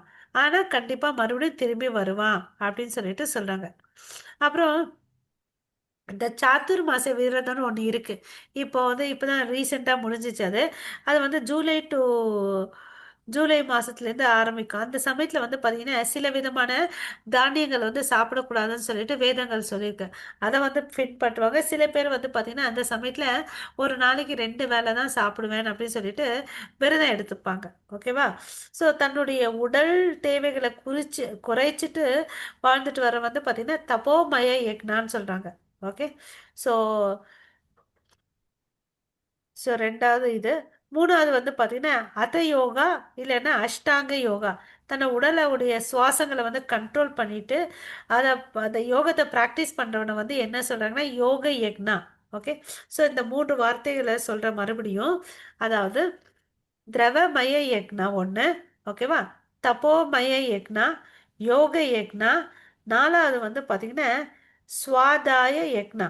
ஓகேவா. சுவாதாய யக்னான்னு இவங்கெல்லாம் வேதங்களை வந்து படிப்பாங்க. குறிப்பாக வேத உபநிஷத்துக்கள், வேதாந்த சூத்திரங்கள், இல்லை சாங்கிய ஃபிலாசபி இதெல்லாம் படிச்சுட்டு அதை பற்றி தெரிஞ்சுக்கிறவங்க வந்து பார்த்திங்கன்னா சுவாதாய யக்னத்தை சேர்ந்தவங்க. அதை படிச்சுட்டு இருக்கனால அந்த அந்த வேத ஸ்டடீஸில் வந்து ரொம்ப இன்வால்வ் பண்ணிப்பாங்க. பண்ணிட்டு வேறு வேறு விதமான யக்னங்கள் பண்ணுவாங்க. ஓகேவா. அது எல்லாத்தையும் காட்டிலும் உயர்ந்தது என்னன்னு பார்த்தீங்கன்னா கிருஷ்ணருக்கு நேரடியாக சேவை பண்ணுறது. நீ இந்த உலகத்தில் இருக்கிறவங்க எல்லாருக்கும் நல்லது பண்ணாலும் தர்மம், அதாவது ஏதாவது தான தர்மம் பண்ணுறதுலும் சரி, வேதங்களை படிக்கிறதும் சரி, என்ன யக்னங்கள் பண்ணாலும் உயர்ந்தது வந்து இந்த கலிகாலத்தில் நாம யக்னம் பண்ணி கடவுளுக்கு நேரடியாக நம்ம சேவை செய்யலாம். அவருக்கு சேவை செய்யறதுக்கு முன்னாடி நம்மளுக்கு யாருடைய அனுகிரகம் வேணும்னு நம்மளுடைய குருவுடைய அனுகிரகம் வேணும். தூய பக்தர்களுக்கு நம்ம சேவை செய்யணும். அதுதான் ரொம்ப ரொம்ப இம்பார்ட்டன்ட். ஓகேவா. ஆ மற்றது 29. 29. ஆ ஓகே. अपाने जुह्वति प्राणं प्राणे पानं तथा परे प्राणापानगतिरुद्ध्वा प्राणायामपरायणाः अपरे नियताहाराः प्राणान् प्राणेषु जुह्वति. हरे कृष्ण. ஓகே. ஸோ இங்கே வந்து எதை பற்றி சொல்கிறாங்கன்னா ரெண்டு விஷயத்த சொல்கிறாங்க. 10வது பாயிண்ட் பாருங்க. அத்த யோகத்தை பற்றியும் பிராணாயாமத்தை பற்றி சொல்கிறாங்க. அத்த யோகம் அண்ட் பிராணாயாமத்தை இவங்க என்ன பண்ணுவாங்க, தவம் இதை மூச்சு பயிற்சி பண்ணி மனசை வந்து ஒருநிலைப்படுத்துகிறாங்க. இவங்க வந்து இந்த யோகிகள் வந்து இவ்வளோ அளவுக்கு கஷ்டப்படுறாங்க. அதே வந்து கிருஷ்ண உணர்வில் இருக்க வந்து பார்த்தீங்கன்னா அவருக்கு சேவை செய்கிற மூலமாக இந்த எல்லா புலன்களை வந்து அவன் கண்ட்ரோல் பண்ணிடுறான். ஓகேவா. அவன் வந்து என்ன பண்ணான், ஒரு மூச்சு பயிற்சி முடியும் தன்னுடைய மனசை புத்தியை இந்த உட்கார நிலையிலேருந்து அவன் கண்ட்ரோல் பண்ணுறான். ஹத்த யோகத்தில் பண்ணுறவன் பிராணாயாமம். ஆனால் கிருஷ்ண பக்தி பண்ணுறவன் என்ன பண்ணுறான், தன்னுடைய எல்லா புலன்களையும் கிருஷ்ண சேவையிலேருந்து ஈடுபட்டிருக்கான். அதனால் அவன் எந்த ஒரு பயிற்சியும் தேவையே இல்லை. ஸோ அவர் கிருஷ்ணரை ஈடுபட்டிருக்கிறதுனால ஆட்டோமேட்டிக்காக அவன் என்ன பண்ணுறான், கிருஷ்ணருடைய நித்திய லோகத்துக்கு நேரா போறான். ஓகேவா. அவன் என்ன பண்றான், தன்னுடைய புலன்களை வந்து கிருஷ்ண சேவையில ஈடுபடுறான். சாப்பாடு சாப்பிடணும்னு கூட கிருஷ்ணருக்கு அர்ப்பணிக்கப்பட்ட சாப்பாடை பிரசாதமா எடுத்துக்கிறான். ஸோ இதன் மூலியமா அவனுக்கு என்ன இருக்குது, புலன் கட்டுப்பாடு இருக்குன்றதை அவனுக்கு தெரிஞ்சுக்கலாம். ஓகேவா. ஸோ புலன் கட்டுப்பாடு இருக்குது, அதனால அவன் என்ன பண்ண மாட்டான், பௌதீக பந்தத்துக்குள்ள வந்து பிணைக்கப்பட மாட்டான் அப்படின்னு சொல்லிட்டு சொல்றாங்க. ஓகேவா. 30வது ஸ்லோகம் படிங்க மாதாஜி. माताजी 31st. ओके. सर्वेऽप्येते यज्ञविदो यज्ञक्षपितकल्मषाः यज्ञशिष्टामृतभुजो यान्ति ब्रह्म सनातनम् नायं लोकोऽस्य यज्ञस्य कुतोऽन्य कुरु सत्तम. हरे कृष्ण. மாதாஜி போதும் மாதாஜி, ஒரு நிமிஷம். தியாகத்தின் அர்த்தத்தை அறிந்த இந்த கலைஞர்கள் அனைவரும் பாவ விளைவுகளில் இருந்து தூய்மை அடைந்து யாகங்களின் பலனின் அமிர்தத்தை ருசித்து உயர்ந்த நித்திய சூழ்நிலை நோக்கி முன்னேறுகிறார்கள். ஓகே. ஸோ இப்போ வந்து பலவிதமான யக்னங்களை பார்த்தோம் இல்லைங்களா. ஆஹ் இதுல எல்லாம் இருக்கிறத விட இவங்களுடைய குறிக்கோள் என்ன இருக்குது, தன்னுடைய புலன்களை வந்து கண்ட்ரோல் பண்ணணும்னு நினச்சிட்டு வாழ்றாங்க இல்லையா. அவங்க வந்து பார்த்தீங்கன்னா இதுக்கு எல்லாம் என்ன ஆசை, இப்போ எதனால இதெல்லாம் பண்ணுறாங்கன்னு பார்த்தீங்கன்னா புலனை வந்து திருப்திப்படுத்தணும். சில பேர் இந்த யோகா எல்லாம் பண்ண என்ன நினைப்பாங்கன்னு பார்த்தீங்கன்னா என்ன நன்மைன்னா அதிக நேரம் உடல் உறவு கொள்ள முடியும், அந்த ஆனந்தத்தை அனுபவத்துக்கோசம் இதை வந்து பயிற்சி பண்ணுவாங்க. ஓகேவா. ஸோ அவங்களுடைய அல்டிமேட் எய்ம் என்னன்னா தன்னுடைய இந்திரியங்களை வந்து திருப்திப்படுத்தணும். சில பேர் வந்து பார்த்தீங்கன்னா நாக்கு ருசிக்கோசம் எங்கே வந்து ஒரு புதுசு ரெஸ்டாரண்ட் ஆரம்பிச்சிருக்காங்களோ அங்கே போயிட்டு வந்து டிஃப்ரெண்ட் வெரைட்டி ஆஃப் ஃபுட்டு சாப்பிட்றது. ஒவ்வொருத்தருக்கும் ஒரு ஒரு விதமான பழக்கங்கள் இருக்கும் இல்லையா? ஸோ இந்த புலனை திருப்தி படுத்தணும்னு நினைக்கிறது தான் வந்து பார்த்தீங்கன்னா நமக்கு வந்து பிரச்சனை இல்லையா? அந்த புலன்கள் எல்லாம் வந்து எங்கே வந்து ஈடுபடுத்தணும்னு பார்த்தீங்கன்னா கிருஷ்ணரை வந்து திருப்திப்படுத்துறதுக்கு யூஸ் பண்ணணும். அங்கே தான் வந்து பார்த்தீங்கன்னா பரிபூரணமான முழுமையான ஞானம் இருக்கு, சந்தோஷம் இருக்கு, அது நித்தியமானது. பட் இங்க இருக்கிறது எல்லாம் வந்து தற்காலிகமானது. ஓகேவா? ஸோ அவன் தன்னுடைய சந்தோஷத்தையும் செல்வாக்கையும் வந்து உயர்த்திக்கோசம் அவன் கஷ்டப்படுறான் இல்லையா? ஆனால் பக்தன் வந்து என்ன பண்ணுறான்? கிருஷ்ணரை திருப்தி பண்ணுறதுக்கோசம் பக்தி பண்ணிட்டு தன்னுடைய புலன்களையும் ஆத்மாவை வந்து தூய்மைப்படுத்திக்கிறான். அவன் கண்டிப்பாக எங்கே போக முடியும்? அவனுக்கு என்ன தகுதி கிடைக்குதுன்னு பார்த்தீங்கன்னா நித்திய லோகத்துக்கு போகக்கூடிய தகுதி கிடைக்குதுன்னு அப்படின்னு சொல்லிட்டு சொல்கிறாங்க. ஓகேங்களா? ஸோ அதான் நித்திய சூழ்நிலையை நோக்கி முன்னேறுகிறார்கள். அமிர்தத்தை ருசித்து உயர்ந்த நித்திய சூழ்நிலையை நோக்கி முன்னேறுகிறார்கள் பக்தர்கள். ஓகேவா? அவங்களுக்கு தான் புரியும் தியாகம்னா என்ன, ஆ? உண்மையான தியாகம் என்னன்னு சொல்லிட்டு. மித்தவங்க எல்லாம் வந்து பெயர் புகழுக்கோசம் வந்து எல்லாம் பண்றாங்க. ஒரு அதாவது தர்ம சத்திரத்தை வந்து ஸ்தாபிக்கிறது கூட எதுக்கு? தன்னோட பெயர் புகழுக்கோசம் தான் அவங்க பண்றாங்க. ஸோ இந்த வித்தியாசம் நம்ம புரிஞ்சுக்கணும். ஸோ நம்ம நாளைக்கு 31வது பார்க்கலாம் மாதாஜி. ஓகேங்களா? ஹரே கிருஷ்ணா. ஓகே, உங்கள் அனைவருக்கும் மிக்க நன்றி. வாஞ்சா கல்பத்தருப்பியஷ கிருபா சிந்து பயவச்ச பதிதானா பாவனேபியோ வைஷ்ணவேபியோ நமோ நம. அனந்த கோடி வைஷ்ணவ பிருந்த की जय रामाचार्य हरिदास ठाकुर की जय जगत गुरु श्रील प्रभुपाद की जय श्रीमद् भगवद गीता की जय हरिनाम संकीर्तन की जय all glories to assembled devotees. Hare Krishna. Hare Krishna All glories to Guru and Gauranga. All Nitai Gaurav Premanande. Hari Hari Hari Hari बोल। Bol. Hare Krishna Mataji.